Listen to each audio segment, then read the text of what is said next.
intro. Salut les petits potes, salut vos potes, salut de potes et la compagne. J'espère que vous allez bien et que vous passez de très bonnes vacances et que surtout vous buvez de l'eau parce que vous êtes plutôt âgés dans notre communauté. Buvez de l'eau, on tient à vous. Alors, on va dire vous êtes des vieux. Même en vacances, enfin, c'est pas vraiment des vacances, on est en petit repos. On a quelques repos de quelques jours et même en repos. Ah ben on travaille. Hein. Et bon, on travaille quand même. Parce qu'hier, Hier soir, on était dans une animation en camping, pas trop loin d'ici. Mais évidemment, qu'est-ce qu'on fait aussi? Et on a dansé. Qu'est-ce qu'on fait? Oh, quelle horreur. Qu'est-ce qu'on fait aussi en repos? On fait aussi des jeux. Et on a joué un petit peu et on a voulu vous faire un petit live un petit peu improvisé avec des lumières vraiment, on voit les ombres derrière, c'est lamentable. C'est d'une qualité encore plus pourrie que d'habitude, mais parce qu'on avait envie de vous parler des quelques jeux auxquels on a joué pendant notre petite semaine de repos. On a fait quelques jeux, certains en retard, qui sont sortis depuis un moment qu'on n'avait pas le temps de faire, certains qui ne sont pas encore sortis, certains qu'on a joué avec des copains qui sont venus passer un petit peu de temps avec nous. Et avant d'arriver à Valmeunier au sommet des jeux demain, où évidemment on aura d'autres jeux à discuter, on s'était dit qu'il fallait faire un petit bilan des quelques jeux qu'on a pu faire pendant ces 5-6 derniers jours. Et ce live-là, il est fait pour ça. Est-ce que tu as une autre intro, Blandine, à faire sur les vacances, sur le fait qu'on a trop chaud, qu'on brille et que les lumières là nous défoncent comme tout? Ou est-ce qu'on lance direct? Un petit coup de soleil, juste regarde. Où? Je le vois là, regarde. Juste là. Oui, ça fait là. Là. J'ai déjà trop chaud. J'ai très chaud, je suis en train de dégouliner. Il y a des chances qu'à la fin du live, ici, il y ait une grosse tache. Blandine, on va commencer tout de suite avec un petit jeu. Et je vais pas te demander… Alors, oui, pardon. Je sais qu'on va se moquer sur moi sur le chat. Parce que je veux dire, on va faire rapide. Tout le monde va me dire… Et salut, votre chat noir. Tu n'y arriveras pas à faire rapide. Coucou à nos nouveaux arrivants. Parce que d'habitude, je fais une petite explication de règles, etc. Là, je ne vais pas le faire, à part une ou deux exceptions. Je ne vais pas expliquer les règles, je vais mentionner des jeux et je vais dire voilà pourquoi, est-ce qu'ils nous ont plu, est-ce qu'ils nous ont pas plu, etc. Le premier dont on va parler, je vais aller particulièrement vite parce que c'est un jeu qui est sorti maintenant il y a quelques mois. Blandine, tu ne l'as pas essayé.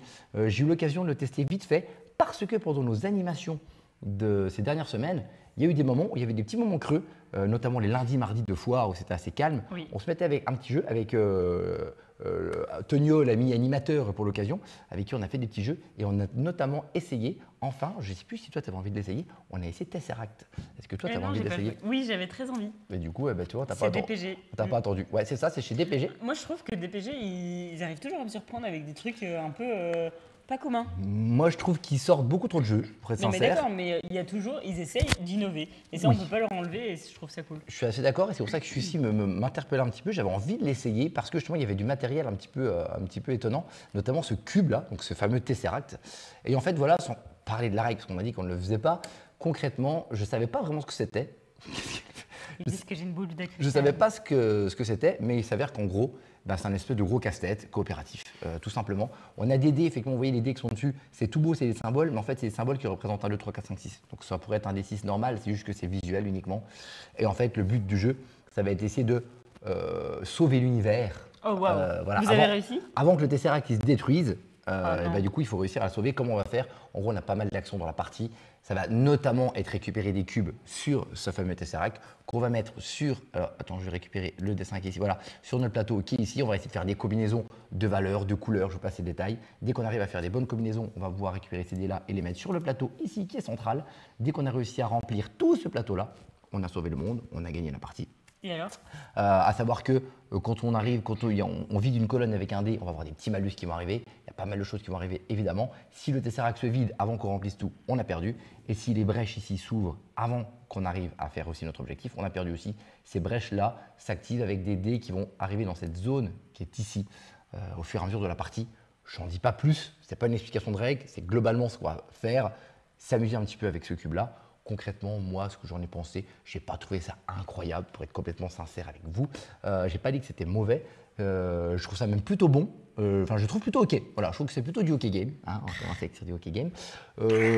Qui réinvente rien en fait. On va faire un TikTok ensemble. Le thème et le visuel et cette espèce de cube 2D là apporte quelque chose d'un petit peu sympa. Quand tu as le cube qui est devant toi, tu peux le tourner. En plus, le matos, c'est assez chouette. Tu as envie de prendre le bon truc. Donc, du côté visuel et du côté matos, c'est plutôt sympa, mais finalement, mécaniquement, c'est rien de plus qu'un gros casse-tête coopératif. Voilà. Intéressant au niveau du matériel, au niveau de la méca, c'est pas non plus le truc ultra original. Blandine, je veux te demander quelque chose. Est-ce que tu es fier de moi sur la manière dont je suis allé bravo. rapide sur le jeu? Félicitations. Est-ce qu'on continue dans ce rythme-là? Oui. Oui, tu es content, tu es fier de moi. Donc du coup, on va continuer dans ce rythme-là, si l'ordinateur ne fait pas les... Coucou Brendouille. Et coucou Brendouille. On Brendo. se retrouve en vacances. Et on va jouer, oui c'est vrai, on se retrouve demain.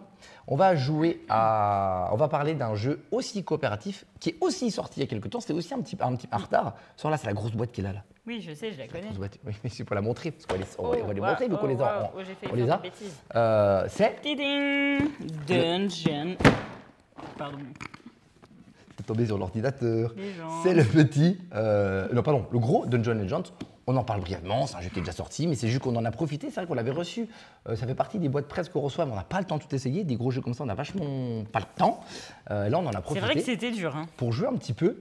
Et Blandine, eh ben, je sais pas toi. Moi, sur le papier, c'est pas du tout un truc qui m'intéressait. La boîte Avel Universe, jamais entendu parler, mais j'avais jamais joué aux Chroniques d'Avel, donc du coup, ça ne me parlait pas. Et en fait, j'ai été ultra surprise. Bon, d'accord, la première partie, je me suis endormie. Mais j'avais pris des sirops antitussif. Et du coup, ça m'a paf le chien. Oui. Et en fait, on a refait une deuxième, partie le lendemain. Et j'ai trouvé ça très cool. Et en fait, ce côté, c'est ce que je disais, pour moi, ça fait partie de ces jeux d'hiver. Toi, tu dis les hockey games, mais moi, j'ai mes jeux d'hiver et mes jeux d'été. C'est vrai que c'est plus un jeu d'hiver que d'été. Je suis d'accord. En fait, tu te mets au coin du bois puis tu fais ta petite aventure. Quoi. Ouais, c'est ça. Tu te mets au feu. Non, te mets pas au feu. Tu te mets au coin du feu tous les soirs et tu fais ta petite partie. Et ça dure une petite heure, donc c'est assez cool. C'est pas si long et je trouve ça chouette, mais pas si facile de gagner quand même. Alors j'étais d'accord avec ce que tu as dit et je suis plus d'accord avec ce que tu as dit à la fin. Ah ouais. Concrètement, c'est un dungeon crawler ultra classique, vraiment. Une des choses qui un petit peu différent, c'est déjà le matériel. On a un plateau qui est ici, c'est pas un plateau de dungeon crawler classique, c'est un tapis. Le tapis est beau et de belle qualité, franchement. Et en fait, on va chaque scénario, il y a 5 scénarios, chaque scénario, on va juste sur ce tapis ici.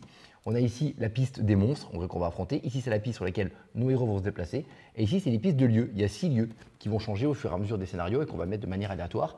Et quand ton héros est à un endroit, concrètement, tu vas interagir avec les monstres en question pour les tuer, ou avec les lieux et interagir avec les lieux, et faire différentes choses.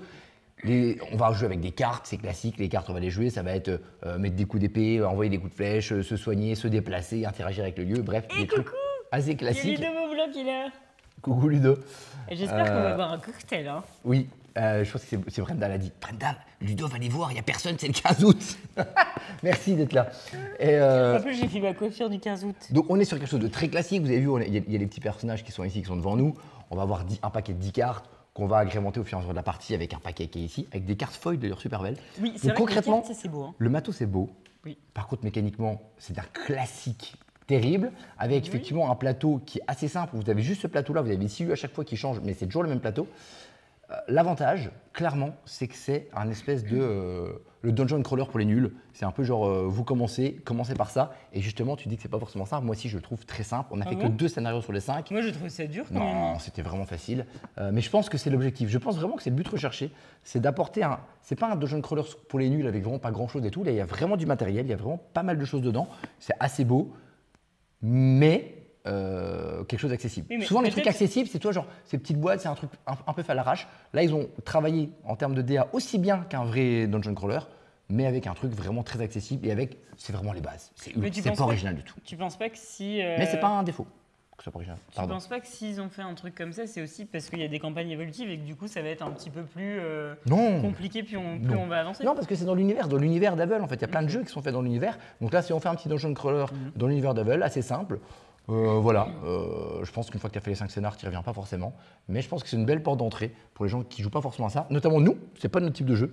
On a passé un petit moment, c'était sympa. C'était pas transcendant, c'était pas notre cam. Mais pour une découverte, c'était plutôt pas mal. Est-ce qu'on peut faire une petite aparté? C'est petit jeu en retard, bien sûr. Parce qu'en fait, les gens pensent que nous sommes dans un mobil-home. C'est tout sombre, on a l'impression qu'on est. Non, mais ils pensent qu'on est on a l'impression qu'on va jouer à Blood on the Clock Tower. Les gens, ils pensent qu'on est dans un mobil-home. Alors, pour vous faire brièvement, nous sommes chez la maman d'Adrien qui habite à côté d'un camping paradis, là où on a fait une animation. Et on n'est pas du tout dans un camping paradis. Non, on est dans une maison à côté. C'est-à-dire qu'en fait, on a pris quelques jours de repos, pas de vacances de repos, parce qu'on travaille quand même tous les jours un petit peu. Quitte à être de repos, et on s'est dit, on va quand même pas ne rien faire. Donc on allait faire quand même des animations, notamment hier soir dans un petit camping. On va pas que prospecter des gens un 15 août. Non, on va aussi s'amuser à faire une animation. Exactement. On enchaîne du coup, vu qu'on a dit qu'on allait vite, on a passé presque un poil trop de temps sur celui-ci. J'avais trop envie. Voilà, c'est celui-ci. Elle m'a spoilé mon truc. C'est le petit Brillant. C'est un jeu assez brillant, trop facile, beaucoup trop facile, qui sort chez Ravensburger en janvier. Ils auraient dû mettre un E et comme ça c'était brillant. Et on a eu l'opportunité de la voir parce qu'on a notamment JB de Ravensburger qui est passé nous voir à notre animation de la Foire Van Colmar et qui nous a passé quelques jeux, notamment celui-là. Il a vas-y, essayez-le, jouez-y. Et d'ailleurs, t'as pas pris l'autre? J'ai pas pris l'autre. Parce qu'on l'a fait jouer en anime et tout, mais il est sorti il y a très peu de temps. Tu parles de quel autre? Cookie Party. C'est vrai qu'on n'en a pas parlé. C'est bien vu, on n'en a pas parlé sur la chaîne. On l'avait joué en live. On l'avait joué en proto, je crois, à Valmeny l'année dernière. Et en gros, on en avait déjà parlé à ce moment-là, potentiellement. Je crois qu'Adrien n'a pas le retour du micro de Blandine. Parce que Je sais pas. Parce que je l'entends pas ce qu'elle me dit. En tout cas, attends, essayez de parler, Blandine. Oui. A priori, c'est normal. Donc, Brillant, on va en parler aussi rapidement. Surtout que, mécaniquement, il n'y a pas grand-chose à en dire. C'est tout simple. Donc, ça sort, je ne l'ai pas écrit d'ailleurs, sorti janvier. Je ne l'ai pas écrit sur la fiche, j'ai mal travaillé. Ça sort en janvier normalement. Et concrètement, qu'est-ce que ça va être ce petit jeu? C'est un jeu pareil. On était juste avant sur un jeu très classique en termes de dungeon crawler. Là, on est sur un jeu très classique en termes de roll and write. C'est le roll and write le plus simple du monde. Mais vraiment. Ça va plaire à Brenda. 2D.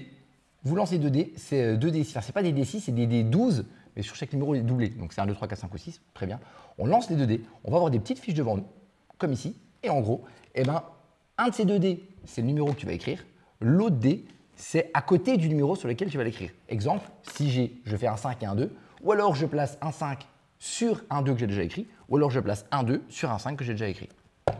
C'est tout. Okay. Vous avez la règle. Vous voyez l'exemple ici. Par exemple, là, je fais un 5 et 2. Le 5, je peux le mettre ici, parce que c'est à côté d'un 2. Je peux le mettre ici, parce que c'est à côté d'un 2.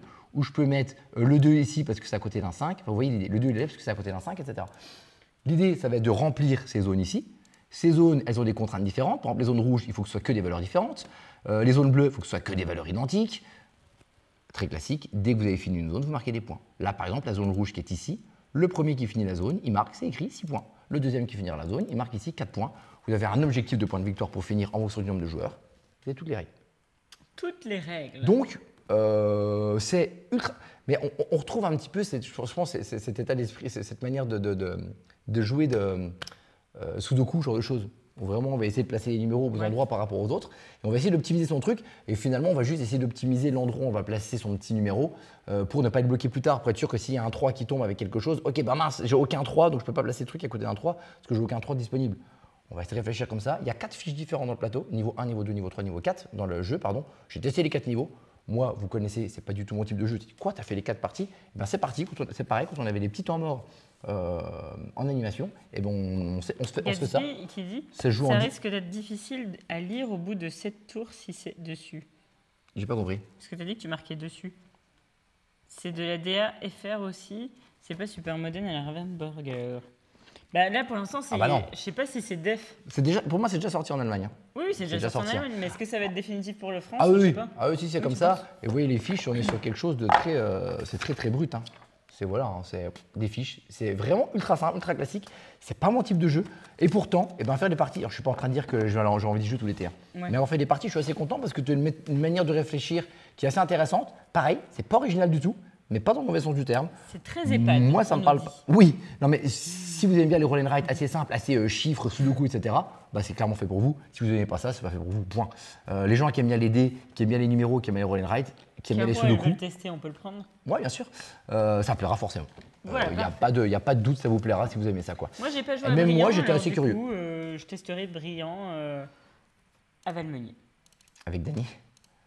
Avec Dany. Voilà.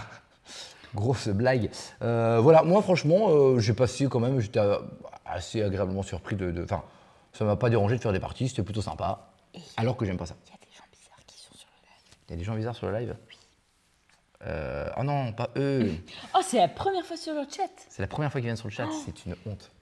Est-ce que vous pouvez les bannir, s'il vous plaît? Oh là là, hein. Je meurs de chaud, c'est une horreur. Est-ce que je commence à tâcher? C'est Lily Ben dans Oui, je commence à la tâcher, bouche regarde. ouverte. Peut-être qu'on va pas trop avec la lumière. Si, je C'est commence à Lily tâcher. Ben dans la bouche ouverte sur le canapé. Coucou les copains. Du coup, oui, les copains qui sont là sur le chat, c'est notamment certains qui ont testé les jeux dont on vous parle un petit peu aujourd'hui. Et justement, le prochain, c'est le premier de ceux qu'on vous parle. Là, il est derrière la lumière. C'est lui. Il est sorti il y a 2 mois, 1 mois et demi, un truc comme ça. C'est le discret, il n'a pas fait trop de bruit, Defenders of the Wild, qui moi m'intéressait d'un point de vue esthétique.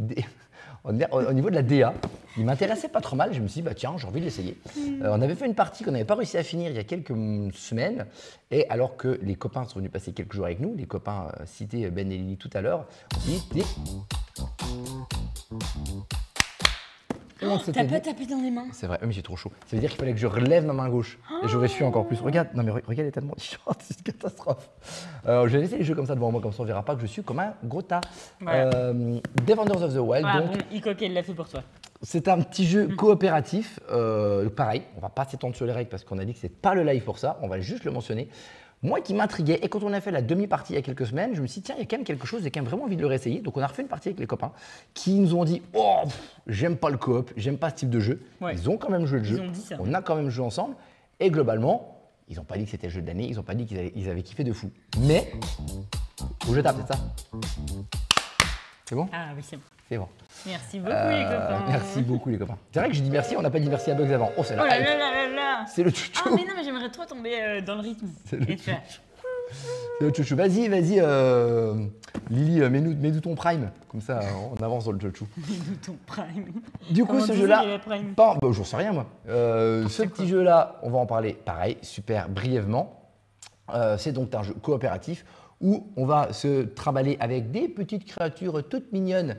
On a 4 factions de créatures et on va devoir lutter contre les gros méchants, les mechas, les robots qui arrivent dans notre belle nature et qui vont vouloir un petit peu s'imposer partout en mettant regarde là, voilà, des gros mechas, gros méchants qui vont nous attaquer, ils vont créer des usines, ils vont faire de la pollution, ils sont très très méchants. Et du coup, nous, notre objectif va être de lutter contre ça pour gagner. C'est simple, il va falloir réussir à construire. Vous avez ici, on voit ici un petit peu. Là, on est. Ah non, on voit pas assez parce que ça zoome trop. Ici, on a des petites maisons à construire. Ces petites maisons, on va les construire un peu partout. Si on arrive à construire toutes nos maisons, c'est cool. Moi, j'ai gagné de manière individuelle. Il faut que tous qu'on fasse ça, mais de manière collective. Il faut surtout qu'on arrive à dépolluer et surtout renaturaliser toutes les usines qui sont créées là. Vous voyez ça? Ils sont chauds, ils sont chauds, ils sont chauds, ils sont chauds. Même Ludo. Même Ludo s'y met. Clap, clap. Merci beaucoup. Vous avez ces petites usines-là qu'il va falloir renaturaliser. Si on a réussi à renaturaliser toutes les usines qui sont mises sur le plateau pendant la partie et qu'on a placé toutes nos maisons, on a gagné la partie. Comment on va jouer? Tout simple, chacun de notre tour. En même temps, simultanément, on va choisir une des cartes de notre main face cachée. On va la retourner. Sur ces cartes, je vous passe les détails, vous avez surtout des valeurs. Ces valeurs correspondent au nombre d'actions qu'on va pouvoir faire pendant notre tour. On va jouer ensuite chacun notre tour. Et les actions sont assez simples, se déplacer, taper la tronche à un méca, dépolluer, voilà, des actions assez classiques dans lesquelles on va un petit peu se promener et on va devoir gérer contre le jeu qui va nous mettre une grosse pression parce qu'à la fin de chaque tour de joueur, pas à la fin de tour de tous les joueurs, mais à la fin de chaque tour de chaque joueur, il va se passer un événement, des mécas, il va y avoir des mécas qui vont être générés, les mécas ils vont nous courir après, vous avez cette espèce de petit bonhomme là qui va créer des murs tout autour, dès qu'il a fini de faire un mur, bam, il y a une usine qui est construite, ou alors les usines vont déverser de la pollution, s'il y a trop de pollution, on a perdu aussi. Donc il va vraiment y avoir une grosse pression qui va se faire. C'est assez oppressant, cette manière de, dès qu'on a géré un truc, on a géré un truc, en fait, il y a un autre truc qui nous arrive dans la tronche. Ça peut être un défaut. Moi, en tout cas, c'est la qualité que j'en ai trouvée. C'est-à-dire que je pense qu'on a fait 2 parties, on a perdu les 2. Enfin, la première, on n'a fait qu'une moitié, on n'allait pas gagner. Celle-là, on l'a perdue. Je pense qu'il faut quelques parties avant de gagner, ce qui est plutôt une bonne chose pour ce type de jeu coopératif, où vraiment on a cette pression constante du jeu qui nous met tout le temps des bâtons dans les roues. On n'arrive jamais à vraiment s'en sortir. Et je pense que pour y arriver, il faut quand même que ce soit bien huilé entre les joueurs et qu'on aille dans le bon sens à chaque fois. Si on fait une petite erreur, ça peut nous coûter assez cher. Simple mécaniquement. Moi, le thème, j'ai trouvé plutôt chouette. Cette pression-là, j'ai trouvé ça très agréable. C'est pas mon type de jeu à la base, ce type de jeu coop. C'est pas le type de jeu notamment de Ben et Lily, qui du coup l'ont dit, je l'ai déjà dit tout à l'heure, c'est pas leur truc, mais ils n'ont pas passé un mauvais moment, ce qui est déjà plutôt un bon signe. Et moi, franchement, on me propose passé plein d'autres de mauvais moments. Oui, on n'a pas parlé de tout d'ailleurs. Et en fait, c'est un petit jeu. Moi, si on me le propose, je serais assez content de refaire une partie ou deux pour pouvoir réussir à gagner, parce que l'univers est cool, la DA est cool. Mécanique assez simple, mais qui nous met, le jeu nous met suffisamment de bâtons dans les roues pour avoir envie d'y retourner. Blandine, t'en as pensé quoi de ce petit Defenders of the Wild? Moi, je l'ai trouvé déjà très mignon. Oui, c'est mignon. Hein. Ensuite, j'aime pas le coop. Donc, de là, ça partait mal. Et surtout, c'est très méchant. C'est très méchant. C'est beaucoup trop méchant, toutes ces cartes là qui vous donnent des méchants qui viennent avec des gros mécas et des grosses usines. Et voilà, c'est beaucoup trop chiant. Et donc je donne un avis. Oui. C'est compliqué parce que j'ai vraiment eu très peur tout le long de la partie. Les grosses usines, tous ces mécas qui venaient sur moi là. La pollution, j'en ai fait des cauchemars, j'en pouvais plus. Allez, la folie enfantine. Folie enfantine, merci beaucoup. Merci. Ça vaut le coup de faire des lives en sueur totale. C'est intéressant. Qu'est-ce que tu en as pensé concrètement du coup, toi, ton avis global? Oui, voilà, c'est un jeu, moi je serais intéressant. Je suis content. Moi, je suis contente d'avoir fait une partie, mais je ne reproposerai pas une deuxième. Mais si on t'en propose une? Non. Tu dis non quand même? Oui. Moi, je dis oui parce que j'ai envie de gagner. Et pareil, on n'a pas parlé, mais la boîte est toute petite. C'est une petite boîte, il y a plein de matos dedans. Franchement, il a plein de qualités. Je pense qu'il est passé un peu sous les radars. C'est pas le jeu de l'année non plus. Mais si vous aimez les jeux coop, si vous aimez les jeux un petit peu difficiles où le jeu vous chie dessus assez régulièrement, eh ben, franchement, tentez-le. Si l'univers vous plaît, il faut y aller. Parce que moi, l'univers m'a vraiment plu. Et d'ailleurs, il y a un côté très immersif de l'univers. C'est le dernier point que je dirais. C'est que toutes les actions qu'on fait et les choses qui nous arrivent, tu sens vraiment que c'est ça. Tu sens vraiment qu'il y a la pollution qui arrive, il y a les robots qui vont nous chasser, il y a machin. On est vraiment dedans et très immersif. Donc, chouette petit jeu qui passe inaperçu. Moi, il m'a beaucoup plu. En vrai, je suis assez content. De ceux dont on a parlé, pour l'instant, c'est celui que j'ai préféré. De ceux dont on a parlé. Okay. On va enchaîner sur le prochain. Et là, je suis un petit peu déçu que Lily, elle soit là. Parce qu'on va parler d'un jeu que c'est eux qui nous ont emmenés. Donc, on parle de pas mal de jeux qu'on a fait en retard. C'est pas beaucoup des exclus, là, vous avez vu. C'est lequel? C'est un jeu qu'ils ont ramené les copains avec eux, que j'avais très envie de faire. Il est sorti il y a 2 ans, peut-être maintenant, et on n'avait encore jamais eu l'occasion de l'essayer. Alors, vu qu'on y a joué, c'est un jeu qui a 2 ans, on ne va pas rester longtemps dessus non plus. C'est Mine MGMT. Tu te souviens, celui où tu n'as pas joué du tout? Tu étais avec nous, mais tu n'as pas joué. Tu ne te souviens même pas de ce que c'est? Si. C'est comme la bête. C'est exactement. C'est un contre tous. J'ai pas aimé comme la bête. T'as pas aimé? Oui, mais ça, pour le coup, c'est vraiment pas ton truc. Bah ouais, mais c'est pas de ma faute. Et moi, j'ai été très curieux de ce jeu parce que, c'est pour ça que je vous en parle un petit peu, parce que j'avais insisté pour le faire. J'avais adoré la bête. J'ai trouvé ça, pareil, assez immersif et plutôt cool. J'aime le côté un contre tous. Et j'en entendais du bien d'un petit peu tout le monde. Je me suis dit, tiens, est-ce que du coup, celui-ci va me faire autant de plaisir que la bête? Mais non, j'avais même pas pris de sirop anti-toussif. Et vu ce que tout le monde en dit, j'avais envie de l'essayer. Et donc, on a essayé une partie, on a joué à 4. Donc, c'était Ben qui jouait contre nous tous. Donc, c'était du 1 contre tous. Donc, celui qui est tout seul, c'est le recruteur. Son objectif, ça va être donc de recruter. Il va gagner de 2 manières différentes. Je vais vous montrer vite fait le plateau qu'on voit ici. Attention à ce que vous allez dire. Ouais, je sais. Le plateau de manière très globale, hein, vu que j'ai pas fait plein de photos comme d'habitude, parce que du coup, on a dit qu'on allait vite. Donc, si j'ai plein de photos, je vais être obligé d'expliquer la règle. Ça va être un problème. L'objectif du recruteur qui est derrière son petit pupitre qui est ici, ça va être ou alors que personne ne le chope avant la fin de la journée, c'est-à-dire quand il est 16h, je crois, je ne sais plus si ça correspond à un certain nombre de tours, il a gagné, ou alors il arrive à recruter 12, comment ça s'appelle ce qu'on recrute, Lily va nous le dire sur le chat, voilà, il doit recruter 12 bonhommes. Très bien. Nous, les autres personnes, les agents, on va évidemment essayer de l'empêcher de faire ça, donc ou alors on va essayer de l'empêcher de recruter, ou alors on va essayer de trouver où il est. On va se déplacer sur le plateau, chacun de nous, et à chaque fois qu'on va se déplacer, on va pouvoir faire différentes actions. C'est classique, on va survoler ce qu'on va faire. Mais comme vous voyez sur le plateau, vous avez différents symboles. Vous avez par exemple des livres, vous avez des palmiers, vous avez des bus. Il y a pas mal de petits symboles là qui représentent en fait des symboles que le recruteur a eu à la base. Il a eu 3 cartes avec 3 symboles. Il a par exemple eu justement palmier, livre et bus. Et lui, il va falloir qu'il se déplace et qu'il aille dans ces zones ici pour pouvoir justement recruter des petits bonhommes. Donc nous, notre objectif, ça va être de le chercher, mais d'essayer de comprendre quels sont ces fameux symboles qui sont derrière lui pour essayer de savoir où il va et de l'empêcher de recruter. Donc on va faire quoi? Ou alors on va arriver dans des petits endroits, on va dire ok, moi je suis ici par exemple, ici il y a un livre, et ben je te pose la question, est-ce que tu es déjà passé sur une zone où il y a un livre? S'il dit oui, il met un petit pas quelque part sur une zone où il y a un livre et on sait qu'il est passé par là à un certain moment. Si on arrive à l'endroit où il y a ce fameux pas, on peut lui demander ok, je suis ici, maintenant dis-moi à quelle heure tu es passé. Donc là, on va voir savoir à quelle heure il est passé. Donc les heures correspondent au tour de jeu. Donc on va voir éventuellement se faire commencer, comprendre l'itinéraire qu'il a fait, pourquoi il est passé par là, à quel moment il est passé par là. On va aussi pouvoir demander d'autres choses parce qu'il va y avoir comment ils s'appellent les bonhommes noirs là qu'il y a. C'est pas les shadows, je sais plus comment ils s'appellent. Les bonhommes noirs. Ouais, c'est les bonhommes noirs. Voilà, c'est les bonhommes noirs qui va voir un petit peu déplacés, qui sont là un petit peu pour nous embêter. Et on va voir les secouer pour leur demander des informations. Voilà, en gros, je vous passe les détails des règles, mais ça va être une chasse à l'homme. Lui, il va essayer de faire son petit truc, nous, on va essayer de l'empêcher d'y aller. En termes de matos et de DA, c'est super chouette. C'est beau, hein. C'est très beau. Moi, j'ai trouvé ça beau. La boîte est magnifique. Belle, hein. Le matos qu'il y a dedans, c'est magnifique parce que là, je vous parle du jeu de base, mais il y a aussi pas mal de petits éléments supplémentaires qui vont arriver pour créer un handicap pour ceux qui ont gagné pour les prochaines parties. Par exemple, si moi, en tant qu'agent, j'ai perdu, eh ben, je vais avoir le recruteur va avoir un petit handicap pour les parties d'après pour pouvoir donner un avantage à ceux qui ont perdu à la manche d'avant. Il va y avoir pas mal d'éléments comme ça qu'on n'a pas essayé. On nous l'a montré. Concrètement, moi, en termes de sensation de jeu, j'avoue, je m'attendais à un truc un peu plus cool. Je pense que je me suis fait avoir par… Voilà, on va se faire fumer. Je pense que je me suis fait avoir par ce côté assez classique de on nous en parle, on nous en parle, on nous en parle, on nous en parle. Comme un film, on t'en parle pendant 3 ans, c'est génial, faut le voir, c'est génial, faut le voir. Et puis tu as tellement d'attentes quand tu vois que tu dis bon, bah, finalement c'est que ça. J'ai pas passé un mauvais moment, mais au final… Oui, tu avais l'air d'avoir aimé toi. Oui, j'ai trouvé ça plutôt sympa, mais je suis obligé de mettre un mais par rapport à l'attente que j'avais. Et en fait, on est finalement encore sur un espèce de gros casse-tête coopératif en fait.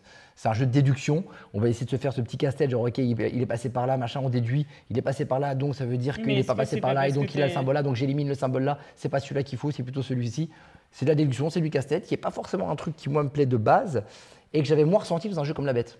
La Bête, j'avais plus ce côté chasse à l'homme que je trouvais effectivement, on l'encercle, tu sentais vraiment ok, il est pas loin d'ici, on est en train de l'encercler, en fonction des gouttes de sang qu'il y a, tu sens qu'il est là, tu sens qu'on est vraiment pas loin. Et bien ce côté genre pression, on est content, on sait qu'il n'est pas loin. Et lui, le loup la bête se sentait vraiment encerclée. Bah, cette sensation-là, je ne l'ai pas ressentie de MGMT, en tout cas dans la partie qu'on a fait. Et ce côté déduction casse-tête, un peu mathématique, j'ai senti plus présent sur celui-là et du coup moins sexy pour moi qu'un La Bête qui est clairement plus simple. T'as réveillé, ben non. Bah voilà. Non, mais La Bête c'est nul, me dit Brenda. Et bah, moi, je voudrais ça plutôt. Mais il y avait Beast aussi. Ah oui, The Beast, c'est pareil, ça ne m'avait pas plu de masse. MJMT, est-ce que tu es capable de donner un avis ou tu n'étais vraiment pas dans la partie? Bah, j'étais fatigué de ouf. J'étais pas dedans. Crevé, malade. Voilà, on nous pose la question, vous avez essayé Beast, chasse à la bête avec action, amélioration, draft. Et bien à l'inverse, Beast, j'ai trouvé ça presque trop compliqué, ça va trop loin. Moi en fait, j'ai préféré le truc assez simple de la bête, j'ai fait un mélange entre Beast et bête. De la bête. C'est justement ce qui m'a plu dans la bête, c'est le côté très accessible. On comprend vite ce qu'il faut faire, on comprend vite ce qui se passe, on devine vite où il est et où il est parti et par où il est passé. Et finalement, voilà, je trouve ça un peu moins mathématique. Là, je l'ai trouvé un peu trop maths, quoi, un peu trop jeu de déduction qui n'est pas mon délire. Donc voilà, mais je comprends pourquoi, je comprends la qualité du jeu et je comprends pourquoi il a autant plu, mais j'avais peut-être un peu trop d'attentes. Voilà pour ce jeu-là. Aucune sensation. Et bien pour moi, si, Brendouille, beaucoup de sensations. De toute façon, on n'a pas les mêmes goûts avec Brendouille, on le sait. Donc Blandine, rien d'autre à dire? Très belle boîte. Très belle boîte. Donc voilà, on essaie quand même d'aller vite. Vous voyez, il est 35, j'aimerais que le live fasse 1 heure. Alors l'avantage, c'est que le prochain, il y avait des jeux, je vais être transparent avec vous. Il y a des jeux qu'on a fait, on ne montre pas tout de suite, il y a des jeux qu'on a fait, dont on ne va même pas forcément vous parler, parce qu'ils nous ont tellement pas plu, qu'on s'est dit, bah, ça ne sert à rien d'en parler. Mais on va quand même en parler de 1 ou 2 qui nous ont pas plu. Quand même, pour pas dire que voilà. Dans les jeux qu'on a testés, en fait, celui-là, on a dû le tester. Pourquoi? Parce qu'on avait avec nous des amateurs de jeux de pli. Vous le savez, hein, Elben, je trouve que My Name is Genty est un cran au-dessus de La Bête. Je suis d'accord, c'est nettement plus accessible. Voilà, c'est ça. C'est au-dessus en termes de sensations, en termes de mécanique, il est plus riche. Mais moi, je prends plus plaisir avec quelque chose de plus accessible, en tout cas. Et plus orienté déduction, au final. Oui, mais toi, tu dis que tu boudes, mais au final, tu es d'accord avec moi. Donc, c'est ça qui est beau. C'est ça qui est beau. Le prochain. Regardez, vous allez être trop heureux de voilà, on va parler d'un de vos jeux préférés du séjour qu'on a passé ensemble pendant 5 jours. C'est des jours de jeux de pli, surtout Ben, les deux, mais Ben encore plus. Moi, vous connaissez, on est bon pour les jeux de pli. Il y a un petit jeu de pli. On a joué à pas mal de jeux de pli. D'ailleurs, on ne va pas vous parler des jeux dont on a déjà joué. On a fait des parties de Seven Yokai, on va pas vous en parler, on en a déjà discuté. Il y a des jeux, qu'est-ce qu'on a fait comme jeu qu'on avait déjà fait? On a fait du Salfjord, on a fait du Ironwood. Tous ces jeux-là, on ne va pas vous en reparler. Mais dans les jeux qu'on a découvert, on a découvert un jeu de pli. Ou devrais-je dire, un jeu de pili. Si tu peux montrer la boîte, le horloge, c'est le Quel est l'adjectif pour parler de Pili Pili? Vous avez compris, il y avait pas mal de jeux qu'on n'a pas aimés, dont on n'a pas voulu parler. Et bien celui-ci, celui-ci vous en parle. On vous parle de Pili Pili. Pourquoi? Et bien parce que c'est un peu au hasard. Je me suis dit, allez, les autres on n'en parle pas, lequel on va parler? Et on va parler de celui-là. Pili Pili, c'est un jeu de pli sur le thème du piment. Donc c'est vrai que le piment, ça marche plutôt pas trop mal en ce moment avec les émissions type Hot Ones. Les jeux de pli, c'est plutôt à la mode. Et bah du coup, ATM Gaming s'est dit, on va faire un jeu du coup, qui va marcher parce que c'est un petit peu à la mode. Pardon, hein, on fait des bisous, hein, bien JB, mais vous savez hein, ce qu'on pense souvent de cette manière de travailler. Mais nous, le jeu, qu'est-ce que c'est? C'est concrètement des cartes numérotées de 1 à 55, 56, un truc comme ça. Je me dédouane de cette explication. De 1 à 55, ok, très bien. Et en gros, ça va être un jeu de pli assez classique, il n'y a même pas forcément de couleur, c'est la plus grosse valeur qui va gagner. Mais en plus de ça, vous avez des petites cartes à effet qui vont venir agrémenter cette petite partie. À chaque fois, il va y avoir des cartes à effet qui vont nous dire à chaque fois qu'est-ce qui va se passer pendant cette partie-là. Et surtout, le nombre de cartes qu'on va... oui, il n'y a pas la mise au point. Là, par exemple, cette partie-là, on va dire au début de chaque manche, on va retrouver une carte comme ça qui va dire OK, la règle du jeu pour cette partie, c'est. Je ne connais pas les logos, je pense qu'on va en prendre certains qu'on connaît. Je ne connais pas. Je n'ai pas révisé pour celui-ci. Mais c'est pour ça, c'est parce que tu n'as pas révisé. C'est des petits effets un petit peu volontairement, c'est pas méchant, mais volontairement neuneux, un peu couillons, un petit peu simples, qui vont foutre un petit peu le bordel, un peu chaotique. Et en dessous, vous avez le nombre de cartes que vous allez piocher pour cette manche. Donc celle-là, on va dire que pour la manche, on aura 5 cartes en main, donc il y aura 5 plis. Celle-ci c'est 7, celle-ci c'est 6, celle-ci c'est 3. Donc des fois, vous avez des manches où vous n'avez que 3 plis. Ok, très bien. Comment on va gagner? Eh bien, à la Skull King, on va devoir faire des paris au début. Et dire, ok, moi je pense que je vais faire un pli, je pense que je vais faire 2 plis, je pense que je vais faire 0 pli. Moi j'ai adoré, vraiment, c'était mon jeu favori. Et donc, moi je vais dire que je fais un pli, Blandine va dire qu'elle va faire 2 plis. Si finalement elle ne fait que un pli, donc elle avait dit 2, elle en a fait 1, elle s'est donc trompée de 1 pli, elle prend donc un piment. Oh non. Elle prend un malus qui est un petit piment. J'ai pas envie de prendre des piments. Le piment, dès qu'un joueur a 7 piments, il a perdu, celui qui a le moins de piments a gagné. Donc concrètement, comment ça se passe? Je pioche des cartes autant que c'est écrit ici, je dis combien je vais faire de plis. On y va avec une règle spéciale qui est écrite sur la carte, et puis c'est parti. Sur le papier, ça semblait pas ultra intéressant, mais finalement c'est tellement classique que ça aurait quand même pu marcher au moins un minimum. Il s'avère que, clairement on peut le dire, nous ça ne nous a pas plu du tout, parce qu'en fait ils ont pris des recettes qui marchent pas mal. Je veux dire, effectivement, le pli ça marche, le piment c'est un thème qui fonctionne, le truc à la Skull King où on va faire des paris des plis, ça fonctionne plutôt pas mal, mais ça suffit pas pour faire un jeu qui fonctionne. Et quand on va amener des éléments aussi chaotiques, qui sont absolument incontrôlables. J'ai rien contre le chaos, de moins en moins. Mais dans ce type de jeu, tu pars un petit peu à côté de la saveur que ce que tu étais venu chercher. Et des fois, tu as quand même des manches où tu n'as que 3 cartes dans ton pli, quoi. Donc, qu'est-ce que tu veux prévoir quelque chose avec uniquement 3 plis? Le côté chaos peut être intéressant si c'est amusant, mais on ne s'est pas vraiment amusé. Donc, c'est vrai que celui-ci, on est passé à côté. Blandine, est-ce que tu veux en dire quelque chose? Je t'ai dit que tu te oui, merci BNJB pour l'envoi de ce jeu, parce que vous avez mis des noix de cajou et j'adore ça avec. Oui, mais regardez, c'est pour montrer que non, c'est pas parce que nous on passe des jeux que des fois on peut pas le dire. Alors, je vous ai dit qu'il y a certains jeux dont on va même pas parler, ils vont dire, oh là, les autres jeux, ils les ont encore moins aimés que celui-là, alors que là, je l'ai un peu détruit, c'est vrai. Mais c'est vrai qu'on est quand même vraiment passé à côté. Blandine, un petit mot quand même dessus. Piment. Voilà, rien d'autre sur Pili Pili? Voilà, je vais en parler brièvement. Tu m'as dit un mot. Pas très satisfait par Pili Pili. Voilà. Blandine, un deuxième mot peut-être? Nul. Ah tu vois, c'est pire. Au moins, moi j'argumente. Et je dis pourquoi. Effectivement, oui, mais jeu de pli chaotique, pas ouf. Mais regarde, Minodice. Minodice, c'est un jeu de pli avec des dés complètement chaotiques. Mais c'est marrant, parce qu'il y a quelque chose, il se passe quelque chose. Là, on a eu l'impression qu'il se passait quand même pas grand-chose. Donc voilà, pas trop de ferveur. Le prochain, par contre, c'est la boîte blanche qui est tout dessus là. Tu vas me blesser. Non, la boîte blanche, c'est lui. Attends, je fais un truc. Ah ben non, mais ils ont vu, c'est trop tard. Tu le lances, tu le cosmolances. Vous avez vu, j'ai fait un TikTok. Ah, j'étais super fier de moi. Cosmolancer, il est sorti il n'y a pas si longtemps. C'est un jeu, pourquoi j'en ai parlé? Parce que c'est pareil, nous l'avons envoyé, on l'a essayé. Un petit peu. À reculons, parce que quand on nous l'avait montré à Cannes, moi toi, t'as reculé, pas moi. Hein. Ouais, moi j'ai reculé quand j'ai vu. Ouais, bon, ça m'inspire pas des masses. Et puis il y a notamment Simon du Passe-Temps. Moi je regarde beaucoup les dispo, vous le savez. Dans le lit, le soir. Tu en as fait un peu des caisses, comme il aime bien faire de temps en temps. Je me suis dit, mais pourquoi quand même? Donc je l'essaye. Et puis, Et puis j'ai été curieux, et surtout que c'est un jeu qui s'apprend très très vite, et avec une mécanique très simple. Est-ce que pour autant ça en fait un mauvais jeu? Eh bien souvent, Monsieur Rainer Knizia a tendance à faire des mécaniques très simples et qui fonctionnent quand même plutôt pas mal. Est-ce que c'est le cas ici? Avis juste après que je vous explique globalement comment ça marche. Dans ce jeu, vous avez un petit plateau, comme ça. Vous avez 30 cases, c'est 6 par 5, je dis pas de bêtises, oui, donc vous avez 30 cases. Et à votre tour, c'est très simple. Vous avez 2 actions possibles, une troisième, on va la passer. En gros, 2 actions possibles. Ou alors, vous allez placer une tuile. Vous avez des tuiles ici, des tuiles, Cosmos, que vous allez placer. En fait, il y a une pioche de tuiles. À votre tour, vous en piochez une face cachée et vous la placez n'importe où. Pas l'histoire d'adjacence, machin, n'importe où. N'en foutez. Deuxième action, vous prenez un de vos appareils photo, parce que le but du jeu, ça va être de prendre en photo des objets cosmiques. Vous êtes des cosmophotographeurs. Oh non! C'est fou. Et du coup, sur ces appareils photo, vous avez des valeurs de 1 à 4. Ok, très bien. À votre tour, vous placez la tuile, comme je l'ai dit, ou alors vous allez placer un de vos appareils photo. La manche s'arrête quand il n'y a plus de place, les 30 cases sont occupées, et à ce moment-là, on compte les points. On compte les points comment? Eh bien, chaque ligne et chaque colonne, on va compter les points en regardant le facteur multiplicateur de ton appareil photo multiplié par les valeurs des tuiles qui sont des valeurs positives ou des valeurs négatives. Exemple, ici, le joueur jaune a mis un 1 sur cette colonne-là. Vous avez ici une tuile qui vaut moins 2, une tuile qui vaut plus 3. Donc en termes de valeur, on est à plus 1. Le jaune gagne 1 fois 1, 1 point. Le blanc qui a mis un 4, incroyable, il gagne 4 fois 1, 4 points. Vous vous doutez bien qu'il y a des petites tuiles un petit peu vilaines et surtout il y a des grosses valeurs positives et des grosses valeurs négatives, notamment cette tuile-là qui vaut moins 6.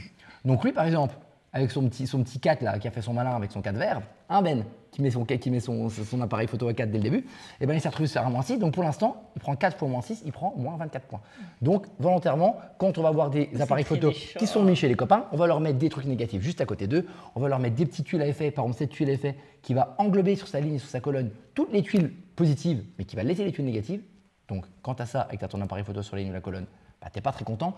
Tu vas notamment aussi avoir des tuiles météorites qui vont en fait servir de mur. C'est-à-dire qu'imaginons que là, ici, je mets un mur ici, et ben je suis sauvé, l'appareil photo n'ira plus dans cette direction, il n'ira que dans l'autre direction. Il est bloqué par les météorites. Donc ça peut aider ou désavantager en fonction de où c'est placé, à quel moment. On va jouer comme ça. On va jouer comme ça pendant 3 manches, à savoir qu'à la fin de chaque manche, vous récupérez tous vos appareils photo de valeur 1. Par contre, les appareils photo x2, x3, x4, vous ne les récupérez pas. C'est une utilisation unique. Donc il faut les utiliser au bon moment. Vous l'avez compris, c'est un jeu qui est assez opportuniste. À quel moment je mets mon appareil photo et à quel endroit, et surtout à quel moment je mets une tuile. Oui, on va mettre des tuiles pour s'aider, mais surtout à quel moment on va mettre des tuiles pour pourrir les autres, pour vraiment embêter les autres, pour bloquer les autres, pour leur mettre des malus sans se mettre des malus à soi. Et ben, vous l'avez compris, ce type de jeu, moi ça me parle plutôt bien parce qu'il y a une interaction constante. Les règles, vous avez tout, c'est ultra simple. À la fin des 3 manches, celui qui a le plus de points évidemment gagné. Il n'y a pas grand-chose d'autre à dire sur les règles. Simple, épuré, interactif et la bonne puterie au bon moment. Et ben on s'amuse bien. En tout cas, il y a eu quelque chose qui s'est passé. Il y a une petite émulation qui s'est produite, notamment Ben pour la 3e manche qui était pas mal en retard. Il s'est dit vas-y, je tente le coup. Je mets un x4 dans un angle. Perdu. Moi derrière, j'ai eu que des moins. J'avoue, j'ai pas cherché à gagner. J'ai juste cherché à le pourrir. Ça m'a régalé. Et c'est ça que j'aime dans les jeux. Blandine, elle s'en foutait parce qu'elle avait son truc dans son coin. Parce que moi, j'ai gagné. Et ben non, au final, tu te rappelles pas que tu as fait une erreur? Tu as placé un appareil photo en mauvais endroit et j'ai quand même gagné. J'ai gagné. Oui, tu aurais dû. Si tu n'avais pas fait ta petite erreur. Moi, je m'en fous. Tu as presque gagné. J'ai gagné. Voilà.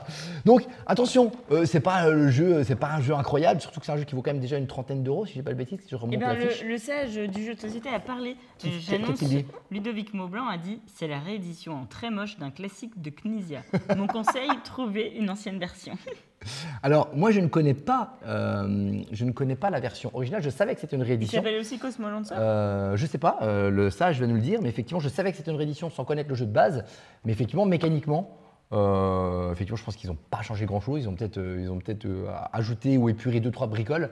Mais on est clairement sur un truc qui n'a pas dû beaucoup changer. Et ce côté très simple, très direct, très interactif et très putri, bon, je trouve que c'est ce qu'il faut. C'est quand même une trentaine d'euros. Il y a du matos, c'est logique, mais c'est vrai que dans ces jeux-là, tu as peut-être envie que ce soit peut-être un poil moins cher pour dire c'est un jeu auquel je joue 2-3 fois parce que ça va être marrant. Je pense pas que c'est un jeu que tu vas sortir 1000 fois. Quoique, suffisamment simple pour sortir avec tout le monde. Donc, moi, il m'a vraiment plu. Blandine, t'en as pensé quoi, je suis ici? Moi, ça m'a plu parce qu'on m'a pas attaqué. Oui, peut-être que si, comme j'ai visé Ben, si je t'avais visé toi, peut-être que. J'aurais été pas très contente. Ouais, t'as vraiment fait la maline. Mais pour le coup, moi j'ai trouvé que c'était quand même... Il y avait quand même beaucoup de méchanceté dans ce jeu. Donc finalement, est-ce que Monsieur Knizia est méchant? Monsieur Knizia est très méchant, c'est sûr. Comme tous les auteurs de noms. Et de renom. C'est tous des méchants. Et concrètement? Non, moi j'ai trouvé ça cool dans le sens où... en fait, ça fait partie des petits jeux de chill comme ça, tu sais, où t'as pas trop de règles, tu peux les sortir facilement avec des gens, t'as envie de... Tu vois, genre, tu veux plus les réinviter. Tu joues à ça, quoi. Oui, c'est bien. Tu les pourris et ils reviennent plus après. C'est ça. C'est une bonne idée. Et du coup, c'est le petit jeu comme ça. Non, mais c'est vrai que tu parles de jeu de chill, c'est jeu familial. Parce que les jeux familial qui s'expliquent vite, souvent, c'est des trucs un peu gentillets. Ouais. Là, c'est familial dans le sens où ça s'explique vite, mais c'est vraiment, on va vraiment essayer de se pourrir. Et je trouve que dans cette catégorie-là, il n'y en a pas forcément beaucoup. Et je trouve qu'il remplit une petite case et qu'il est quand même le bienvenu. Oh, la lumière, ça me donne envie de bailler. Même si oui, la DA est quand même assez particulière. Très moche, me dit Ludo. Je ne sais pas si c'est très moche, mais au moins un petit peu particulière. Pas commune. On enchaîne? Oui. C'est celui sur lequel on est censé rester le plus longtemps, mais on ne va pas rester longtemps. Non. Je vais essayer d'être bon, parce que je ne vais pas vous expliquer la règle non plus, mais c'est le plus gros auquel on a joué. Il est sorti il y a un petit mois, 3 semaines, un mois, je dirais, quelque chose comme ça. C'est, je ne sais pas si ça se dit comme ça, Stupor Mundi. Je pense que ça se dit comme Stupor Mundi. Stupor Mundi. Oui. Stupor Mundi. C'est moi qui dis. Du coup, évidemment, on a joué avec Ben Ali les expérimentés en termes de jeux de pli, mais aussi en termes de jeux experts. Donc forcément, on est sur du bon gros jeu de chez Pixie. Donc forcément, ça devait coller. Ils avaient au moins la curiosité de l'essayer. Est-ce que ça nous a plu? Non, c'était pas le message. Quoi, je pense que c'était pour eux le message. Ludo? Non. Comme quoi, c'est un gros méchant? Oui, c'était pour lui. Ben. Alors, quoi? Quand on a dit qu'on fallait jouer avec Cosmolancer avec les gens. Ah, pour pas qu'ils reviennent? Bah oui, mais on ne les reverra plus. Hein. C'est prévu. D'ailleurs, il faut qu'on vous appelle. Private joke. Donc, nous allons parler maintenant de ce petit jeu-là, sans rentrer dans la règle, parce que, évidemment, les jeux experts, c'est encore plus compliqué d'expliquer. Coucou, Antares. Là, on va mentionner tout vite. Ça reste un gros jeu de gestion à l'allemande, bien classique. Tu parlais de jeux moches Cosmolancer, bah celui-là, moi, je le trouve pas très beau. Qu'est-ce que tu en as pensé, toi Moi, j'aime bien les jeux allemands moches. T'aimes bien? Oui. Oui, mais il est pas beau. Si, t'aimes bien. Oui. Bon, peut-être t'aimes bien. Voilà. Donc, en tout cas, c'est un gros jeu à l'allemande. Regardez le plateau principal. Vous en pensez ce que vous en voulez. Comme ça me donne envie de me foutre en bifre avec mes chaussettes là. Donc on est effectivement sur un bon gros jeu de gestion. Je vous explique pas la règle, c'est assez classique tout ce qu'on va faire. On va essayer de se développer, marquer des points, machin, blablabla. Concrètement, vous avez ici un gros plateau. Vous avez le château de Frédéric II, hein, le Fredo. Oui, et Fredo. Le château du Fredo. Le ici une zone, on va dire qu'on s'en fout pour leur expliquer la règle. On a un autre plateau. On n'a pas dit qu'on n'expliquait pas la règle. Alors si vous voulez, vous avez le numéro de carte de l'école. Tu sais que si tu montes ton doigt là sur l'écran, il ne voit pas ton doigt. Tu vois. Donc éventuellement tu prends la souris si tu veux. C'était quoi que tu voulais leur montrer, Blandine? La carte bancaire, t'as les numéros. Si tu veux commander quelque chose. Ah, oui, c'est vrai qu'on voit une carte bancaire ici. Ah non, il ne la voit pas, c'est un petit peu coupé, regarde. Parfait. Là, c'est un deuxième plateau sur lequel vous allez avoir des petits bateaux que vous allez un petit peu déplacer, qui vous permettent d'interagir avec différents éléments et faire différentes actions. Vous avez des plateaux ici, vous avez un petit plateau individuel où vous allez construire votre fort. C'est un de vos plus gros objectifs, c'est d'ailleurs une des manières de finir la partie, c'est de réussir à finir votre gros château. Non, c'est pas très beau, non, tu exagères complètement. Et on a un petit plateau individuel ici, sur lesquels voilà, on va faire des actions, on va débloquer des trucs très classiques. Les deux choses dont j'ai peut-être envie de parler, que je trouve qui sont quand même un minimum intéressantes, c'est à notre tour, comment on va faire une action. On a des cartes en main, et en fait, il y a deux choses à faire. C'est voilà, les deux points que j'ai bien aimés dans le jeu. Après, vous allez comprendre que, bon, c'est les cartes qu'on a en main. Quand on va jouer une carte à notre tour, on va jouer chacun à notre tour, on va jouer une carte, on va faire une action. Ok, on va jouer chacun jusqu'à ce que tout le monde passe, fin de la manche. Quand on va jouer la carte, ou alors on la joue face visible. Donc là, par exemple, le bateau que vous avez ici, je joue face visible. Donc je fais l'action qui est sur le plateau. Ok, je fais action, je récupère un cube, je fais l'action là, très bien. Ou alors je la joue face cachée. Et donc là, c'est ça. Vous voyez, cette carte jaune, en fait, c'est le dos des cartes. Et quand vous le placez comme ça, vous avez ces petites lances qui sont là et qui ciblent, vous voyez, elles ciblent deux actions qui sont ici. Et en fait, quand vous allez jouer face cachée, eh ben vous avez le choix entre jouer cette action-là ou jouer cette action-là. Sur le plateau individuel, vous avez 5 actions qui sont communes. Et ensuite, vous avez les autres actions sur les cartes quand vous allez jouer de face visible. Quelles sont les actions? Vous avez cette action ici, c'est quoi? Eh ben, c'est en gros déplacer votre petit bonhomme sur cette zone ici. On a dit qu'on n'en parlait pas, qui vous donne des bonus, blablabla. Vous avez, t'as vu, je fais vite, hein. Vous avez cette action-là qui vous permet de faire du troc ici.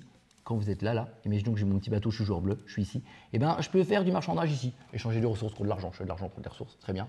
Une deuxième action, c'est récupérer des cartes. Les cartes sont ici à l'endroit où est justement ton bateau, c'est du deck building en gros, ou alors récupérer des petits bonhommes qui sont ici, c'est encore une autre action, c'est des alliés qu'on va récupérer dans notre fort à nous. La dernière action qu'on peut faire, c'est construire évidemment, et bien la construction, c'est on ne peut plus classique.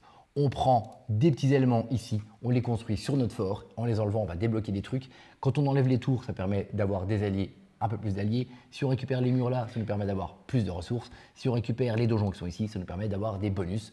Donc on va avoir de plus en plus de choses, etc. etc. Assez classique. La deuxième chose du coup que j'ai plutôt bien aimé dans le jeu, au-delà du côté carte visible, case cachée, que je trouve ça plutôt pas mal, c'est ce petit château là. Le petit château de Fredo, il nous offre une petite interaction qui reste relativement intéressante. Vous savez, les petits alliés que je vous ai montrés, les petits bonhommes qui sont ici, là, que vous voyez là, quand vous allez les récupérer, notamment là où est votre bateau, vous allez récupérer ces petits alliés, vous allez les mettre sur votre plateau individuel si vous avez enlevé les fameuses tours pour avoir plus de place. Deux types d'alliés, comment ils appellent, les indépendantistes et les royalistes, je ne dis pas de bêtises.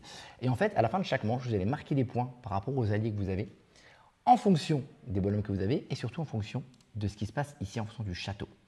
Vous allez pouvoir, pendant la partie, avec ces tuiles qui sont ici, qui sont des tuiles décrets, on peut les en avoir de plein de manières différentes, on s'en fout. À chaque fois qu'on récupère une tuile décret, on va pouvoir, de notre choix, ou alors enlever un élément du château, ou alors ajouter un élément du château. Pourquoi? Parce que les alliés qui sont des indépendantistes, ils ont tendance à vouloir avoir envie que le château du Fredo soit plutôt petit, parce qu'on va gagner des points si on a plus d'éléments que lui. Alors que les royalistes, ils ont plutôt envie qu'il y ait pas mal de choses, parce qu'ils vont marquer des points s'il y a beaucoup de choses ici. Et en fait, le château, il va faire que se construire, se déconstruire, se construire, se déconstruire en fonction de nos tuiles à nous et des tuiles des adversaires. Si je vois que quelqu'un, il a envie que lui, il ait plein de tours, bah forcément, je vais défoncer ses tours et je vais prendre des alliés où j'ai besoin d'avoir plus de tours que lui. Et du coup, c'est le petit avantage de ce jeu-là, c'est qu'il y a une vraie interaction grâce à cet élément-là. Est-ce que ça sauve le jeu et ça sauve ma sensation sur le jeu globalement? Perso, non.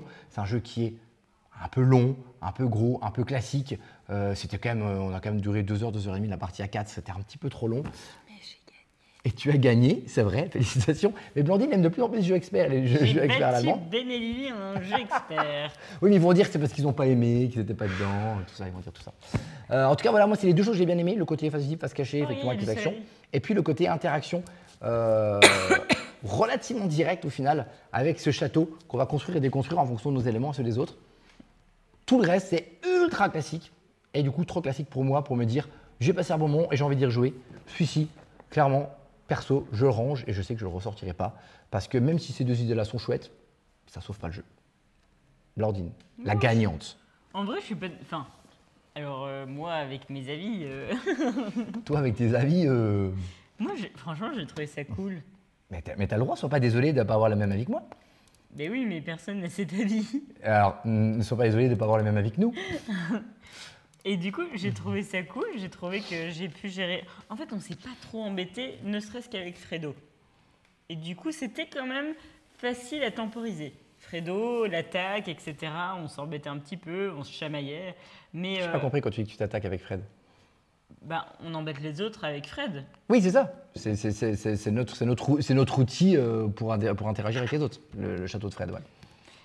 Et du coup, moi, j'ai trouvé ça cool de pouvoir gérer toi-même ton petit plateau. Quel moment tu prends les tours avec des bonus. Est-ce que tu le prends maintenant ou pas? Enfin, il y avait des petites choses assez sympathiques. Mais pour toi, ça, du coup, ce côté effectivement relativement original, effectivement, de ce côté on construit, on déconstruit par rapport aux autres, oui. Ça a presque suffi à... Oui, à mon bonheur. À ton bonheur. Oui.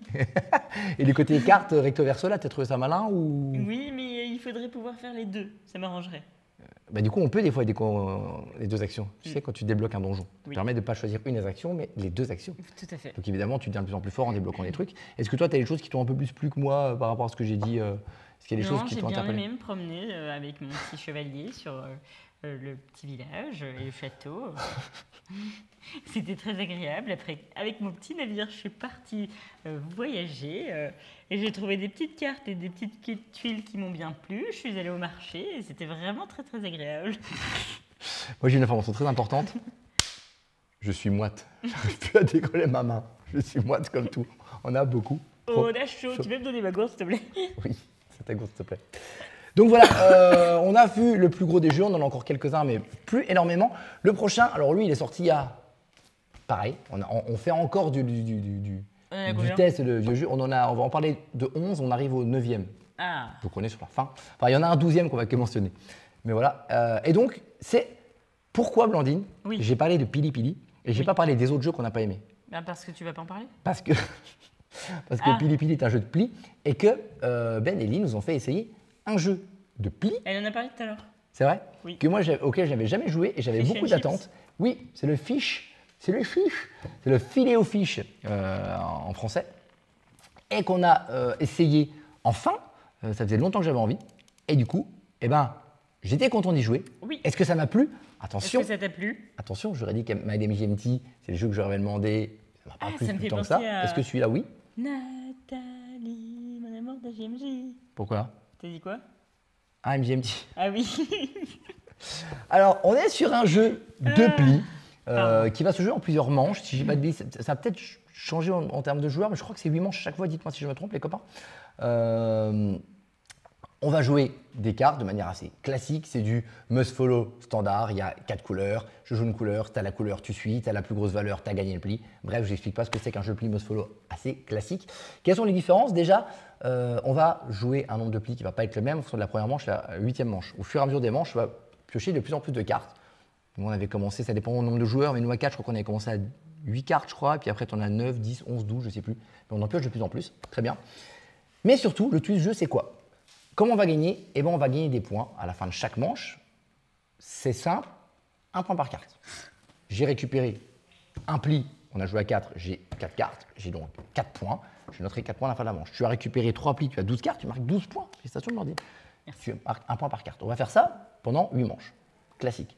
Sauf que, une fois qu'on a fini la manche, on va repiocher des cartes, mais on va repiocher des cartes par rapport à celles que nous, on a mis, voilà, on a compté nos points, notre défausse, on les met de côté dans un autre paquet, on a en gros 2 paquets devant nous, et quand on va devoir piocher, on va repiocher les cartes qu'on a récupérées, les plis qu'on a récupérés. Mais là, dans mon exemple, Blandine… Ah, tu colles. Ah oui, c'est fait, je t'avais dit.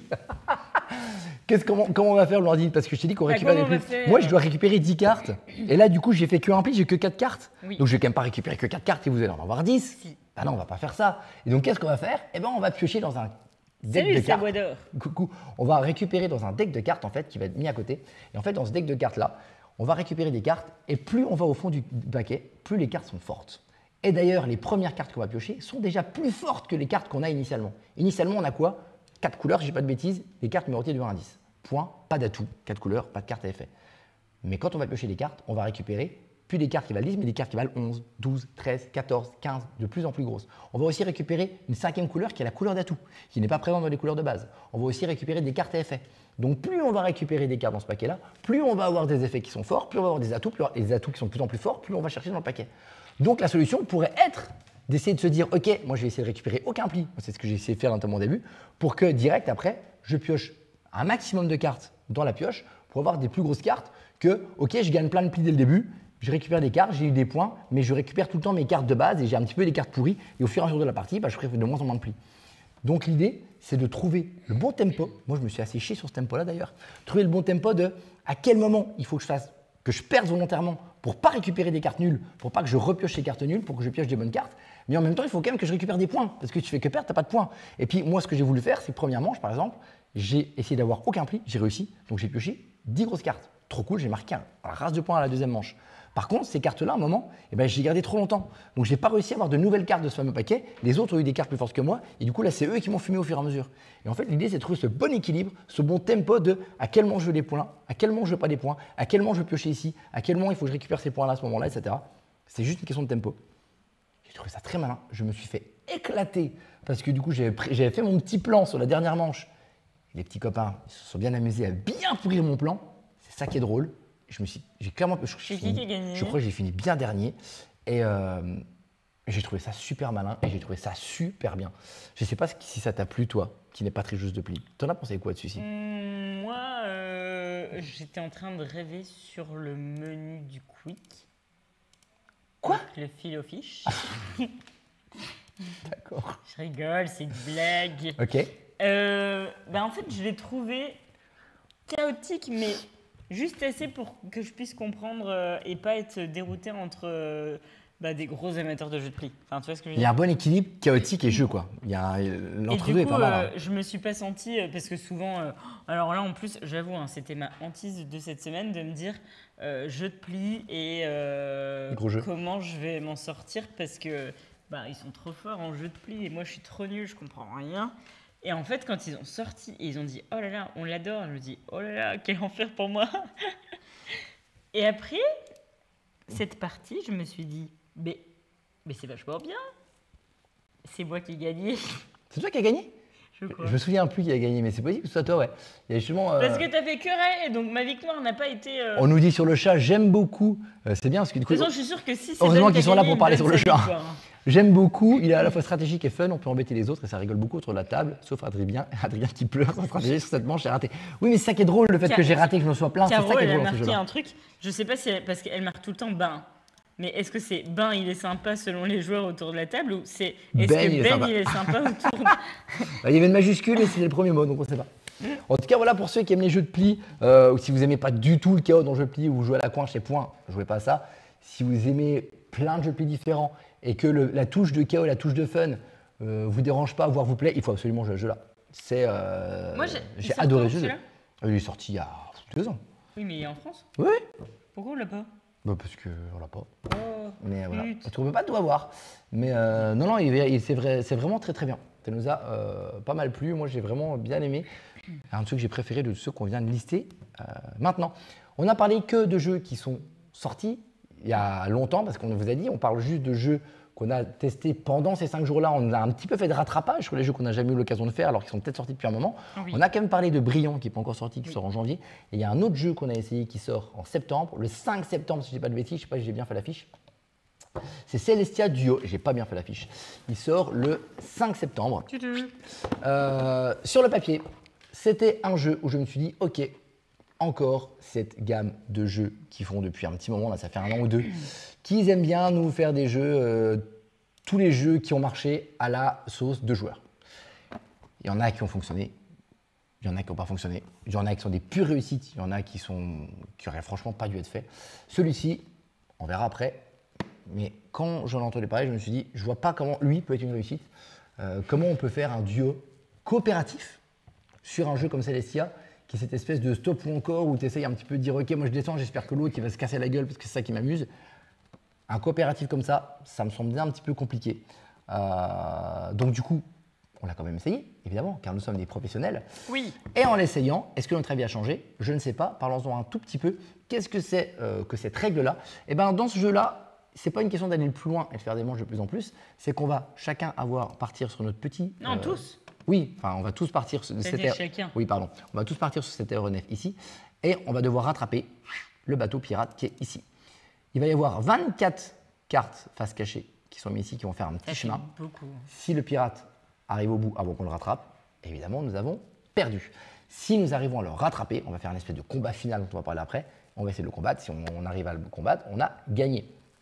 Le but du jeu, ce qu'on va reprendre de Celestia, c'est le classique. On va avoir des dés avec des petits symboles qu'il va falloir gérer avec des cartes qu'on a en main, des cartes équipement qui ont chacun des symboles. Si par exemple on a des symboles canon, ah non, j'ai trop zoomé là, des canons violets qui sont ici, il va falloir que je chope une carte canon violet que j'ai là pour pouvoir gérer ce dé là. Ok, ça c'est sur la mécanique de base. Comment ça va se passer concrètement? À chaque manche, il y en a un qui est capitaine. Premièrement, je suis capitaine, très bien. J'ai mon petit bateau, je décide ou d'avancer ou de m'arrêter, classique. Si je décide de m'avancer, je m'avance d'autant que le petit symbole… Pardon, je me permets d'expliquer un peu la règle ici parce que celui-là c'est un petit peu une excuse. Nous avons ici un petit symbole qui va être à côté de la petite hélice qui va nous dire de combien on avance. Ok, mon bateau avance, je retourne, imagine je suis ici, je avance ici, je retourne la carte sur lesquelles je me suis avancé. Sur cette carte, on va avoir différents éléments, notamment les dés qu'il va falloir combattre. Donc il y a des valeurs de dés qui sont fixes et des valeurs de dés qu'il va falloir lancer. Ça va dépendre du lancer de dés. Et ensuite, on va essayer de gérer avec les cartes qu'on a en main. Chacun de notre tour, on va gérer une carte et essayer de gérer ces dés-là. Si on y arrive, super, on gagne les récompenses qui sont ici. Si on rate, zut, on perd une énergie qu'il y a sur ce bateau. Le bateau, il est divisé en deux. Vous avez devant la petite face devant où vous avez des petites tuiles énergie et derrière, c'est la soute sur laquelle on va cumuler des bonus, en gros. Si à un moment, on n'a plus de tuiles énergie, on a perdu. Quand on va perdre une tuile énergie, on va déjà perdre des bonus qui sont dans notre soute.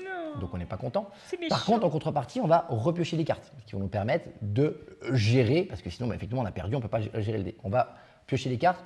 Les pioches de cartes vont se faire de manière assez étonnante. En gros, il va y avoir des cartes face cachée et face visible. Tu as un nombre qui va être écrit sur la tuile et on va choisir chacun de nos tours une carte une par une, ou face cachée ou face visible, jusqu'à ce que tout le monde ait pris les cartes. Et après, c'est parti, on rejoue, on essaye de nouveau de combattre la zone qu'on n'a pas réussi à combattre. Une fois qu'on a fait ça, imaginons voilà, là c'est cool, on a réussi enfin à le combattre. On va décider, encore une fois, est-ce qu'on continue, est-ce qu'on arrête. Si on continue, on fait la même chose que ce que je viens de vous dire. Si on arrête, on récupère cette carte ici et il va y avoir pas mal d'événements qui vont se passer, notamment le bateau pirate va continuer sa route de 1, 2, 3 ou 4. Ensuite, on va gagner différents bonus, on va repiocher des cartes, on va pouvoir dépenser les pièces d'or qu'on a dans notre soute pour récupérer des bonus, notamment des fumigènes qui nous permettent de relancer les dés, ou alors des cartes équipage qui sont ici, qui sont des petits personnages qui vont nous donner des bonus pendant la partie. Voilà un peu comment ça va se passer, jusqu'à ce que du coup on arrive à le rattraper. Si on arrive à le rattraper, super, on va avoir du coup 3 cartes affrontement qui concrètement fonctionnent un peu sur le même type que ces cartes-là. Il va y avoir des dés à gérer. Au tout début de l'affrontement, on va repiocher des cartes, et ensuite il va falloir réussir à gérer ces 3 affrontements-là, sans repiocher de cartes, avec les bonnes valeurs, etc. Classique, les valeurs, ou alors par exemple si je dois gérer un dé vert, je joue une carte verte, ou alors je joue une carte joker, ou alors je joue 2 cartes de symboles identiques qui me servent aussi de joker. Vous avez la règle, j'ai essayé de la faire la plus vite possible, mais en même temps en parler quand même un petit peu. Je vous avais dit que sur le papier, c'est un jeu auquel je ne croyais pas forcément, parce que pour moi, un Celestia, ça ne peut pas marcher en coop et à 2. Et je le pense encore. Après la partie, on est complètement passé à côté. Je dis on parce qu'on en a parlé. Moi, j'ai trouvé ça trop simple. Trop simple et en fait, pas de sensation. En fait, Celestia, on aime ou on n'aime pas. Il y a le côté un stop ou encore. Il y a de l'émotion qui se passe. Quand on est plusieurs sur la relève, on dit ok, moi je descends, je continue avec. Allez, je continue et j'espère que le capitaine il va gérer. Ou alors je descends et j'espère qu'ils vont se planter. Et s'ils se plantent derrière, tu râles. T'es content. Si par contre ils y arrivent, tu dis merde, j'aurais dû rester. Toute cette émotion-là qu'il y a dans Celestia, tu ne le retrouves pas vraiment là-dedans. Tu ne le retrouves pas du tout. Et du coup, alors, la DA, c'est plutôt beau. Vous avez vu, les aéronefs, elles sont très beaux, le matos, c'est très chouette et tout, très bien. Tout est beau. Tout est très beau. Tout est beau. Mais en termes de sensation de jeu, moi, on est passé à côté, quoi. J'ai envie d'être, je vais même être carrément sincère. Moi, je me suis ennuyé, en fait, tout simplement. Moi, je me suis ennuyé pendant la partie. Et c'est OK, on lance les dés. Bon, on gère les dés, on a géré, on n'a pas géré, OK. En fait, quand tu rates ou quand tu réussis, tu n'as pas la réussite, genre cool, j'ai réussi, ou j'ai raté, genre mince, j'ai raté. Tu t'en fous un peu, pardon, mais voilà. Alors que quand tu joues avec d'autres, tu es content d'avoir réussi parce qu'eux, ils sont descendus. Ou tu es content de ce qui s'est planté parce que toi, tu t'es descendu de ton bateau. Là, je sais pas. Moi, j'ai pas. Feuler Fonti nous dit oh non, la déception. Si tu attends beaucoup Celestia, parce que tu es fan de Celestia, essaye-le. C'est notre avis à nous. On n'a évidemment pas un avis universel. C'est pas parce que nous, on a eu cette sensation-là que peut-être d'autres personnes vont l'essayer et vont trouver ça génial. Mais c'est vrai qu'en termes de sensations pures, j'ai pas ressenti grand-chose, quoi. Est-ce que tu peux dire vraiment passer à côté. Enfin, non, pour le coup. En fait, ça fait partie de ces jeux où tu as envie d'aimer parce qu'il est beau, parce que c'est une licence qui est ultra connue et que voilà, tu te dis forcément c'est un auteur quand même. C'est Bruno Catala qui l'a fait, quand même, pas n'importe qui, effectivement. Ah oui, c'est un auteur qu'on ne connaît pas exactement. Pardon. Mais ouais, non, on est vraiment passé à côté. Enfin, ouais. Je sais pas quoi dire de plus, c'est que je sais pas, j'ai trouvé ça plat. Oui, c'est ça. Moi, j'ai l'impression qu'il ne se passe pas grand-chose. Et effectivement, on est quand même dans cette mode, on en parlait avant, de ces jeux, ils sortent des versions à 2. Ils ont sorti Living Forest Duel, qui n'était pas incroyable non plus. Res Arcana Duo, qui n'était même pas un jeu duo, c'est juste une mini-extension. Il y en a comme ça qui sont passés à côté. Il y en a qui c'était OK, mais sans plus. Il a joué le duel, c'était OK, mais c'est pas non plus incroyable. C'est un peu la mode et c'est un peu ça casse. Nous, perso, je trouve que ça casse. Encore une fois, les avis sont dans la nature et on n'a pas la vie universelle. Mais c'est vrai que moi, ce qui me gêne surtout dans cette version-là, c'est que pour moi, cette mécanique ne se prête pas au coopératif duo. Et effectivement, c'était l'avis que j'avais de base. Et je peux souvent dire que je me trompe, c'est souvent ce que je dis. Je pensais que c'était pas pour moi, en fait, oui, inversement. Là, un peu resté sur ma faim. Mais encore une fois, j'en attendais pas grand-chose. Donc, pas de déception particulière. Voilà pour celui-ci. Blandine, pas d'autres mots à dire? Alors, on va finir sur un presque dernier. Après, on va en mentionner un autre, mais c'est le dernier dont on va parler. C'est encore pas une nouveauté. C'est un jeu qui est sorti il y a 2 ans, 3 ans, 2-3 ans. Voilà. On va essayer de faire vite pour le dernier, même si j'ai envie de dire pas mal de choses dessus. Alors on va quand même essayer d'enchaîner un petit peu. C'est un jeu qui est sorti il y a 2-3 ans, mais qui n'est jamais sorti en France. Il y a des dires comme quoi potentiellement il pourrait, on ne sait pas, on n'a pas d'infos. Est-ce qu'il va arriver en France? Il y a forte chance que quelqu'un prenne le truc parce que c'est quelque chose qui plaît beaucoup trop à l'international. Mais le problème, c'est que c'est un jeu qui coûte très très cher. Mais en tout cas, qui offre une expérience. J'ai la ref. De quoi? Il va faire tout noir. Par contre, on n'est pas devenu tout flou maintenant. On est devenu tout blanc. On est devenu. Pareil, touche pas. Si, je touche. Je touche. Non, il touche. Je touche. Regarde. Mais moins flou, non? Voilà, c'est mieux. Ça a changé un peu la configuration. C'est pas grave. Concrètement, qu'est-ce que c'est? Vous en avez parlé, c'est un jeu qui est très cher, mais on comprend pourquoi quand on essaye. Moi, j'ai plein de fois, on m'avait proposé des parties, j'ai pas l'occasion, il y a machin, il n'y a pas assez de monde. On l'a enfin essayé cet été, on a fait plusieurs parties. C'est, tant pis, un spoil, l'excellent et l'incroyable Blood in the Clock Tower. D'ailleurs, je dis. Clock Tower, t'as dit? Non, c'est parce que je dis jamais c'est in ou on. Ce jeu, c'est. Vous le savez probablement, pour les personnes qui ne l'ont pas encore essayé. Un jeu méchant. Ça va arriver en France. Oui, mais nous, on n'est pas dans les petits papiers, on ne sait pas, on dit qu'on ne sait pas. Dit. Blood on the Clock Tower, c'est un jeu à rôle caché. C'est une espèce de variante du loup-garou, probablement. Je pense que la plupart des gens qui sont ici, vous savez ce que c'est. Mais je pense que vous êtes assez nombreux à probablement pas l'avoir essayé, comme moi. J'ai eu l'occasion de l'essayer, je suis très content parce que Ben, du coup, avec cette boîte-là, donc c'est quand même une boîte qui vaut 150 balles, là, donc c'est quand même un gros truc. Si on essaie d'en parler assez brièvement, mais en donnant quand même les informations qu'il faut avant que l'appareil photo nous lâche définitivement, c'est clairement, j'ai même mis des petites notes pour être sûr de ne pas oublier. Concrètement, quand tu joues à ce jeu-là, tu comprends que c'est des gens qui ont joué au loup-garou et qui se sont dit « Ok, le loup-garou, il y a plein de trucs qui ne marchent pas ou qui ne marchent plus. Maintenant, il faut le moderniser, il faut le rendre plus intéressant, il faut le rendre mieux, il faut qu'on fasse quelque chose pour ce jeu qui était bien il y a 20 ans, il y a 25 ans, mais maintenant, c'est bon, quoi. » Le loup-garou, il y a plein de gens qui jouent encore. Nous, quand on nous propose de jouer ou quand on nous propose de faire des animations de loup-garou, on dit non parce que c'est plus très moderne. Ça manque de modernité. Le jeu là, il arrive avec évidemment plus de profondeur, plus de complexité. C'est un jeu à 150 balles, ça ne va pas être la même complexité qu'un jeu à 15 balles, mais qui va quand même changer des éléments cruciaux dans le loup-garou qui gonflent un peu les joueurs comme moi et qui ont besoin d'un truc plus moderne. Pour être sûr de ne pas les rater, j'en ai énuméré quelques-uns ici à ma gauche, sur le petit écran que j'ai mis là. Qu'est-ce qu'on va voir? La première chose déjà, un truc tout simple, c'est que personne n'est éliminé. Le côté, on joue au loup-garou, on joue à 18. Ouais, super, on va faire une partie épique, on va jouer à 18. Je meurs la première nuit, salut, je vais m'amuser pendant 2h30 pendant que les autres font autre chose. Ouais, c'était rigolo et maintenant, ça ne marche plus, c'est pas possible. Ici, on n'est pas éliminé. Quand on est mort, oui, on est mort. On est mort. Par contre, on continue à jouer. On va continuer à réfléchir avec les autres. On va continuer à participer au vote, au débat. On va continuer à faire la même chose. D'ailleurs, la même chose, c'est quoi? Eh bien, c'est comme le loup-garou, il va y avoir des phases de nuit, il va y avoir des phases de jour, sauf que là, il ne va pas falloir trouver le loup-garou, mais un démon. Le démon va vouloir tuer les gentils, assez classique, et la journée, on va débattre ensemble pour essayer de savoir qui est le méchant, etc. La mécanique globale, c'est la même chose. Sauf qu'effectivement, quand tu es mort, tu continues à débattre, il y a un truc que tu ne peux pas faire, on va passer dans les détails, mais globalement, tu peux faire à peu près quasiment la même chose que tous les autres, donc tu continues à jouer. C'est quand même assez intéressant. Mais surtout, une deuxième chose qui est aussi intéressante, c'est que le rôle de la personne qui est tuée n'est pas révélé. Si j'étais gentil ou j'étais méchant, je continue à jouer. Évidemment, si je suis le démon, la partie s'arrête parce que le but de la partie classique, c'est ou que les gentils tuent le démon ou que à la fin, le démon ait tué tout le monde. Là, on ne sait pas, la personne qui est morte, est-ce que c'était un méchant? Parce qu'évidemment, le démon, il va avoir ses copains, il va avoir ses sbires qui vont un petit peu l'aider aussi, qui vont essayer d'aider le démon. Mais est-ce que c'est un gentil qui a tel ou tel rôle? Est-ce que c'est un méchant qui était le démon? On n'en sait rien. On va pouvoir lui parler après, comme dans n'importe quel débat en journée, mais on ne sait pas exactement, la carte n'est pas retournée. Donc là, pour le coup, ce n'est pas une carte, d'ailleurs, c'est des petits jetons qui sont très mignons. Là, on ne sait pas. Donc, ça donne une forme d'incertitude constante dans la partie. On ne sait jamais vraiment à 100% qui est qui a fait quoi, qui peut faire quoi. Et cette incertitude-là, eh ben, ça donne un vrai nouveau souffle au jeu de ce truc, ok, je suis la voyante, bon, bah, dans la nuit, j'ai retourné lui, je sais que c'est un loup-garou, bon, ok, c'est le jour, bah, c'est bon, je sais, lui, c'est le loup-garou, c'est fini. Il y a trop de certitude, ça enlève un peu de fun. Là, les personnages, ils ont des pouvoirs, mais qui sont toujours un peu volontairement bancals. C'est-à-dire que moi, je suis la voyante, je vais avoir des informations sur, je sais que entre telle ou telle personne, il y a tel rôle. Ou alors, je sais qu'à côté de moi, il y a un méchant, un gentil, il y en a 0, 1 ou 2, mais on ne sait jamais vraiment exactement ce qu'il y a.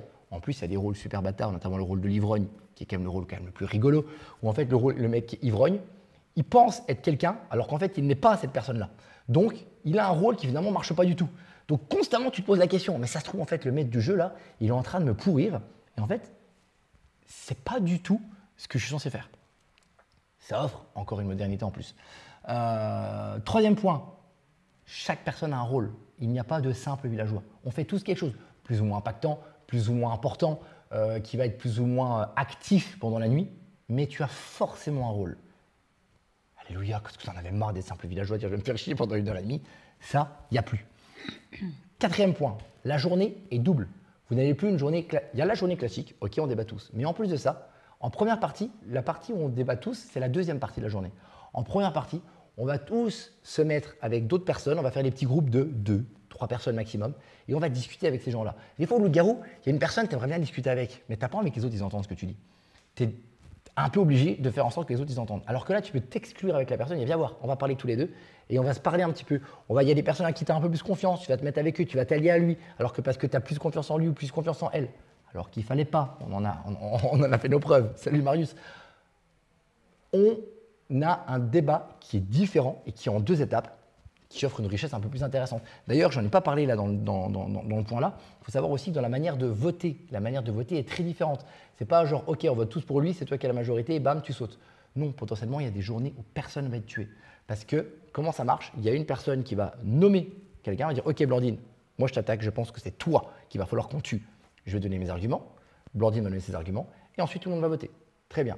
Il va falloir qu'il y ait au moins la moitié des joueurs en vote. Si on est 8 joueurs, il faut qu'il y ait au moins 4 personnes qui votent contre Blandine. Sinon, elle ne saute pas. Mais même si elle est 4, ce n'est pas encore fini pour elle. Quelqu'un peut peut-être potentiellement nommer quelqu'un d'autre, et si ce quelqu'un d'autre a plus de voix que Blandine, c'est lui qui saute. Et si quelqu'un a le même nombre de voix que Blandine, 4 et 4, personne ne saute. Donc peut-être que les méchants ont tout intérêt à faire en sorte qu'il y ait des égalités pour que... ou pas. Voilà pour le 5e point. 6e point, la nuit se passe dans un silence total. Ça paraît anecdotique, mais moi je trouve ça absolument génial. Blandine, tu aurais dit jouer, nous dit-on sur le chat. Blandine, bien joué. La nuit, c'est dans un silence total, on va dire que ça ne change rien. Le fait que quand tu as un maître du jeu dans le loup-garou qui est pas forcément, qui peut faire un peu du bruit, qui va parler, du coup, j'ai le truc, je réveille le machin, je réveille la voyante, en fonction de où tu es, tu dis, attends, j'y ai vu, tu es passé par là, j'ai entendu du bruit. Là, en fait, le maître du jeu, il parle pas. Il va passer, il va tourner, il va toucher la personne, le genou, la main de quelqu'un, il va dire, ok, c'est toi que je te réveille. Il y en a qui touchent souvent les genoux. Hein. Et tu vas parler en signes. Les signes suffisamment clairs pour que tu comprennes. Donc, tu ne sais pas ce qui se passe, tu ne sais pas qui est où, tu ne sais pas s'il y a du bruit à tel endroit, tu n'en sais rien. Et du coup, sur cette immersion dans la nuit, c'est vachement plus fort. Et justement, le MJ, et du coup, ça va être quasiment le dernier point, il y a un vrai impact du maître du jeu. Nous, on a joué qu'avec un maître du jeu qui était excellent, qui était Ben, qui nous a, tu sens que le mec il maîtrise et qu'il a fait un paquet de parties. Mais je pense qu'une partie entre un maître du jeu qui maîtrise et un maître du jeu qui ne maîtrise pas, ça n'a rien à voir. Il faut vraiment un maître du jeu qui maîtrise. Et du coup, parce que le maître du jeu va faire des choix.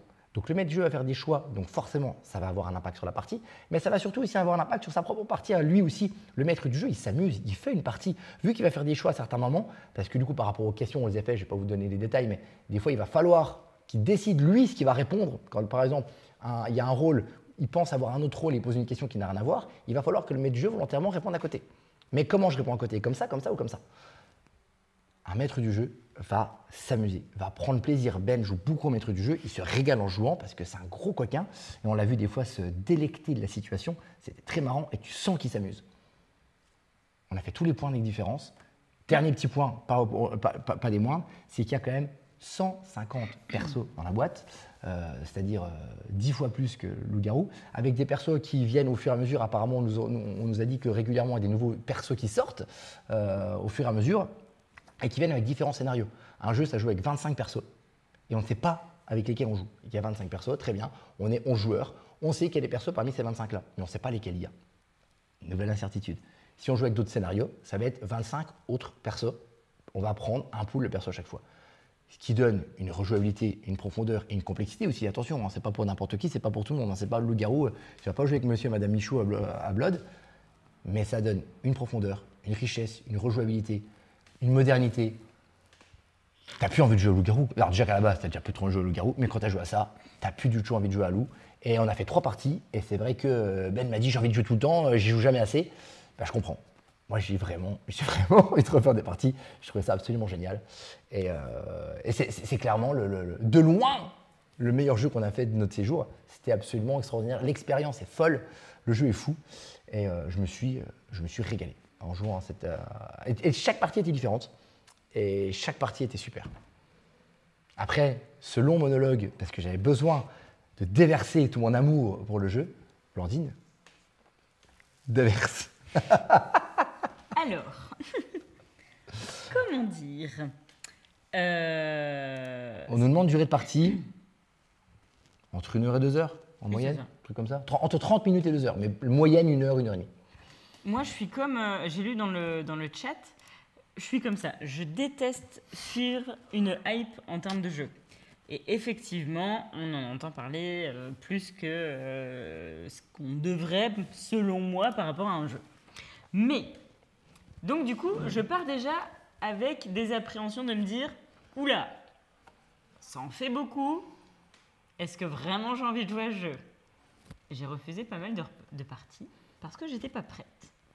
Je voulais jouer en bonne et due forme avec... On avait les bonnes conditions là, franchement. Oui, mais justement. Je voulais avoir les bonnes conditions, pas être trop fatigué, etc. Enfin voilà. Donc, première partie. Effectivement, je me rends compte que c'est comme un loup-garou et c'est quelque chose qui change. On ne peut pas être simple villageois, donc forcément c'est assez sympa, on va pouvoir lire son personnage, comprendre un petit peu ce qu'on va devoir faire, etc. Sauf que, personnellement, c'est un jeu qui me met à rude épreuve. Oui, mais alors, je te coupe, mais ça c'est pour tous les jeux rôle caché. Personnellement. Ou celui-là encore plus que les autres. Plus que les autres. Plus que les autres, ok. Vraiment. Et surtout, c'est que un jeu à rôle caché, voilà, tu ne peux pas avoir confiance. Pour les gens qui ne savent pas, Blandine n'est pas du tout à l'aise avec ces types de jeux-là. Le côté mentir, etc., ça doit son visage, machin, c'est pas son truc de base. J'ai essayé de noyer le poisson, pour le coup. Je sais pas, tu as parlé avec moi pendant la partie. Donc ça s'est bien passé. Enfin, moi, j'ai l'impression que tu avais passé une bonne partie. J'ai pris beaucoup sur moi. D'accord. C'était compliqué. Tu as refusé de faire la dernière. Oui. Tu as fait que 2 parties, tu n'as pas fait la 3e. Mais je tiens à dire que effectivement, pour moi, qui ne suis pas à l'aise avec ce genre de jeu, avoir un MJ qui te prend entre guillemets par la main et qui t'emmène là où tu dois aller et qui d'ailleurs qui ne choisit pas ton personnage mais qui te l'explique si vraiment tu es un peu dans la panade. Moi, la première partie, c'est vrai que j'étais pas ultra à l'aise sur ce que je devais faire. Est-ce que tu dois quand même discuter, révéler un peu ou pas trop, et j'étais un peu perdu là-dessus. Mais pour le coup, j'ai trouvé que Ben nous a vraiment pris par la main sur cette première partie. Tu sens qu'il avait l'expérience. Hein. C'est ça. Et sans trop dire, mais il te dit juste des petits points qui font que tu piges. Enfin, si tu as l'habitude de jouer à des jeux de société, c'est OK. Le gros problème, c'est que moi, ça me fait pleurer. Ça me fait pleurer, d'accord. Mais les gens, en fait, ils arrivent à me prendre, à me torpiller, et moi, je crois tout ce qu'ils me disent. S'ils me regardent dans les yeux et qu'ils me disent « T'inquiète, Blandine, cette fois, tu peux me faire confiance. Je te le ferai pas 2 fois. Je suis vierge. » Ben moi, je crois. Et puis quoi? Il y en a une qui se sent visée, là. Et puis ben non, c'est pas vrai. C'est des mensonges. C'est beaucoup trop dur. On nous demande sur le chat nombre de joueurs minimum ou idéal.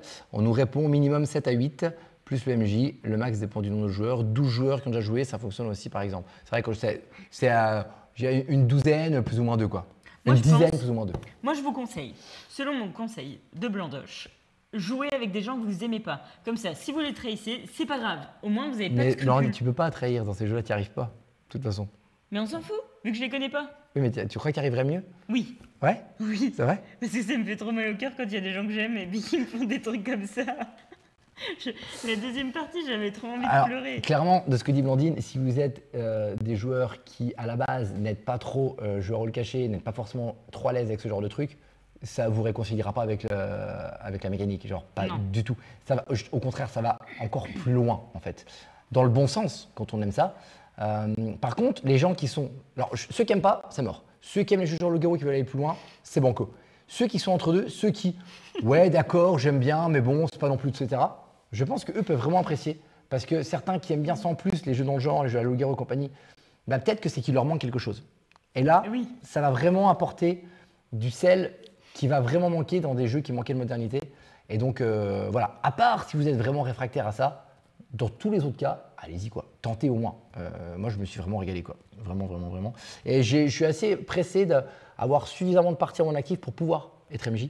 Tu m'en veux encore. Et d'ailleurs, il faut savoir que nous allons faire une animation en janvier dans le. Mais non, je t'en veux pas. On le dit, hein, on peut le dire, hein, en janvier. Oui, au festival Drôlement Bien, on va faire une animation de notamment Blood on the Clock Tower au dernier étage du musée du temps de Besançon. Il y a Ben qui va venir nous aider justement parce qu'il a une expérience là-dedans. J'aimerais que s'il y a plusieurs parties, que je sois en mesure au moins d'en driver une, parce que j'ai vraiment envie d'essayer ça. D'ailleurs, réservé, mais il faut faire quelques parties avant. Qui pourront être réservés, donc si vraiment ça vous tente de faire on en reparlera de toute façon, c'est automne. Voilà. C'est automne, on en parlera. Dès que ça sera publié, vous pourrez dès que ce sera officiel vos parties. Sur Drôlement Bien, ils vont communiquer dessus. La folie enfantine, il faut que tu réserves ton week-end à Bezac, là, voilà. Ouais, carrément. Brendouille, pareil. Donc voilà, en tout cas, moi, c'est un jeu que j'ai adoré. Blandine moins parce que c'est pas sa cam de base. Mais je pense que je vais essayer. Mais on est d'accord, même si t'aimes pas, on est d'accord que l'expérience, elle doit être vécue. Il faut y aller. Moi, je pense qu'à Valmeunier, je vais essayer une partie avec un autre MJ. Ok. Pour voir ce que ça peut donner. De toute façon, Hamza, il va le faire jouer, hein, ça c'est évident. Et surtout, voir, parce que là, c'est des gens de travail, entre guillemets. Donc, si je perds des gens de travail, sauf si c'est des gens qui me signent des contrats, c'est pas grave. Tu vois? Genre là, mes amis ou ta famille, ça m'a soulevé le cœur. Donc voilà, en tout cas, pour les jeux auxquels on a joué. Il y en a 2 ou 3 dont on n'a pas forcément parlé, parce que voilà le plus gros. Clairement, au-dessus du lot, alors si je fais pas de bêtises, au-dessus du lot pour moi, on va dire qu'il y a Blood, évidemment. Je dirais Philo of Fish. Et en 3, j'hésite entre Cosmo Lancer et Defenders of the Wild, en top 3. Voilà. Donc Blood en 1, Philo of Fish au 2 et Cosmo Lancer, Defenders. Moi, je suis incapable de faire un. T'en as pas? Non. Il n'y a pas de jeu. T'as aucun jeu, toi, qui t'a vraiment. Alors, peut-être le dernier. Oui. Alors, on vous en parle pas, on le mentionne. Parce qu'évidemment. Alors, on va en parler. Parce que toi, tu vas pas en parler. Non, mais je vais t'expliquer pourquoi j'en parle pas. Parce qu'on va faire une vidéo dédiée. Oui, bien sûr. Voilà. Mais ça y est, on a la boîte. Oui, regardez. Et même, je vous envoie un truc. Qu'est-ce que t'envoies? Montre la boîte. On a la boîte, ça y est. Tintin! On a la boîte. Non sans fierté. Voilà. On est trop fiers. Donc on est assez content. Moi, j'ai pas beaucoup bossé, mais il y a marqué Blandine, alors du coup, je suis trop fière. On l'a reçu. C'est dans les règles. Oui, c'est vrai, ça va être dans les règles. On en fait une chez nous le 22 août, si tu veux, Blandine, j'essaierai de passer au Donc voilà, je l'emmène à Valmeunier quand même, si les gens veulent l'essayer, évidemment. On est trop contents. C'est vrai qu'on l'a fait ici à pas mal de monde. C'est vrai qu'en grosse majorité, ça plaît plutôt pas mal. Oui. Les copains, du coup, ils sont sur le chat, ont plutôt aimé, alors que je ne suis pas convaincu que ce soit leur type de jeu à la base. Ils ont été plutôt, en tout cas, ils ont validé. Oui. Voilà, donc en tout cas, trop content d'avoir cette petite boîte. Donc le jeu, j'ai pas mis la date, ça sort le 26 septembre. Et d'ailleurs, moi, on ne vous donne pas plus de détails sur le jeu. Je ferai une vidéo exceptionnellement, mais je ne fais jamais de vidéo pour un seul jeu. Sur le site, évidemment, on fera un petit quelque chose. Et d'ailleurs, moi, je viens de vous mettre un petit lien. Sachez qu'on ne le fera pas souvent, mais sur ce jeu, c'est en accord avec Simon du Passe-Temps. Vous avez possibilité de le précommander à moins 10% avec le code PROMIPLE si vous suivez le lien qu'on vient de vous donner. Il ne faudrait jamais être sur YouTube du coup, en descriptif. Parce que c'est quelque chose qui est assez chouette. Et du coup, voilà, nous, Simon nous a fait confiance sur nos animations. Et donc, si ça vous tente, vous, de recevoir le jeu le vendredi matin dans votre boîte aux lettres du 26, vous avez possibilité de valider. Alors, pour la mécanique, n'en parlons pas, mais c'est vrai que sur l'édition, c'est compliqué d'être objectif, mais je trouve qu'il y a des trucs pas mal. Tu vois, ça, c'est con, mais cette petite encoche là. Est-ce qu'on voit un peu? Voilà, cette petite encoche qui est là, c'est tout con, mais. D'ailleurs, si vous voulez aussi, vous pouvez aussi. Je suis content de l'édition. Je suis content. Les autres jeux qu'on a sélectionnés pour la tournée ProMeeple, sur cette page, vous avez toute la sélection ProMeeple et vous avez moins 10% sur toute cette sélection. Donc, si vous voulez en profiter, allez-y. Donc voilà, on veut une boîte dédicacée après les 2 auteurs, il y a pas mal de personnes qui nous demandent ça. Mais voilà, c'est une petite émotion. Voilà, il n'y a que 6 boîtes, hein. Il n'existe que 6 boîtes pour l'instant. Le bateau n'est pas encore arrivé. J'en ai évidemment une des 6, c'est pour ça que j'aimerais demain. Tu t'es entraîné à dédicacer, Adrien? Mais non, je me suis entraîné à dédicacer et Mais si, tu vas être obligé. Mais imagine tous ces gens qui achètent le jeu, les Oui, non, mais les copains, oui, mais je vais pas. Enfin, les copains, oui, qui me demandent comme ça, oui. Par contre, si Savannah organise une session dédicace, clairement, c'est Romaric qui fait quoi. Chacun son truc. Moi, c'est moi qui ai fait le documentaire Amazon tout seul en anglais là. Oui, mais donc les dédicaces, c'est lui. Moi, je trouve que c'est pas gentil parce qu'il y a des gens qui vous voudront un petit mot. Et que on me demande, tu feras un ninja, mais je sais pas dessiner, meuf. Qu'est-ce que je dessine? Je sais pas dessiner, c'est une catastrophe. Mais voilà. Tu dédicaces juste un petit mot. Tu dis bisous de l'autre. Voilà. Voilà, bisous de l'autre. Donc voilà, en tout cas, voilà tous les jeux auxquels on a joué pendant quelques jours, les quelques jours de pause. Demain, c'est la semaine des jeux. Pendant une semaine, on va jouer. Non, c'est pas semaine des jeux, c'est sommet des jeux. Demain, on va jouer à Bâle. Donc, ce qui nous permet de, voilà, ça on a fait. Le dossier, il est fermé. On peut passer au nouveau dossier qui est Valmenier dès demain. Et on vous fait probablement au même endroit. J'espère qu'il fera moins chaud. On vous fera un petit bilan des jeux auxquels on a joué pendant cette semaine-là. À mon avis, il y aura bien 20-25 jeux qu'on a déjà un peu fait. Donc là, c'était une dizaine de jeux, une douzaine de jeux. On va pas en Suisse, on va à Valmenier. Entraîne-toi, bordel. Non, enfin, voilà. En tout cas, merci les copains d'avoir été là quand même. On avait peur qu'il n'y ait absolument personne vu que c'est le 15 août. Bon, voilà, il y avait quand même des copains qui ont dit des petits mots pour rendre le truc actif. Merci d'avoir été là quand même. Et puis, j'essaye de faire le montage tout de suite pour mettre ça sur YouTube dès ce soir ou demain. Tu serais novateur. Tu mets du rouge à lèvres et tu fais un bisou sur chaque boîte. Ah, c'est bien, ça m'évite de dessiner des trucs. C'est pas con ça. Ou je peux faire ça avec… Non. Non. On vous fait des bisous. On vous dit merci d'avoir été là. On vous dit rendez-vous, dans quoi 10 jours, 2 semaines pour la prochaine, on fera Valmenier à peu près.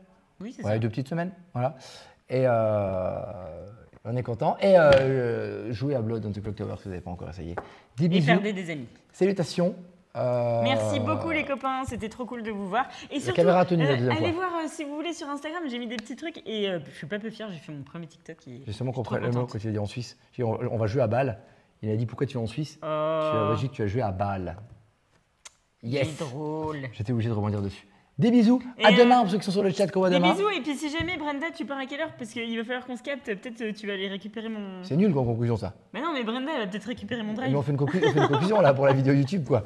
Tu peux faire une vraie conclusion s'il te plaît ? Les copains, merci de nous avoir suivis par cette chaleur éprouvantable. Éprouvantable. En même temps j'aime bien le mix des deux. Buvez de l'eau, soyez heureux. Et jouez pas à Blood on the Clock Tower, vous allez perdre des amis. Ou jouez avec des gens que vous aimez pas. Des bisous. Des bisous, salut.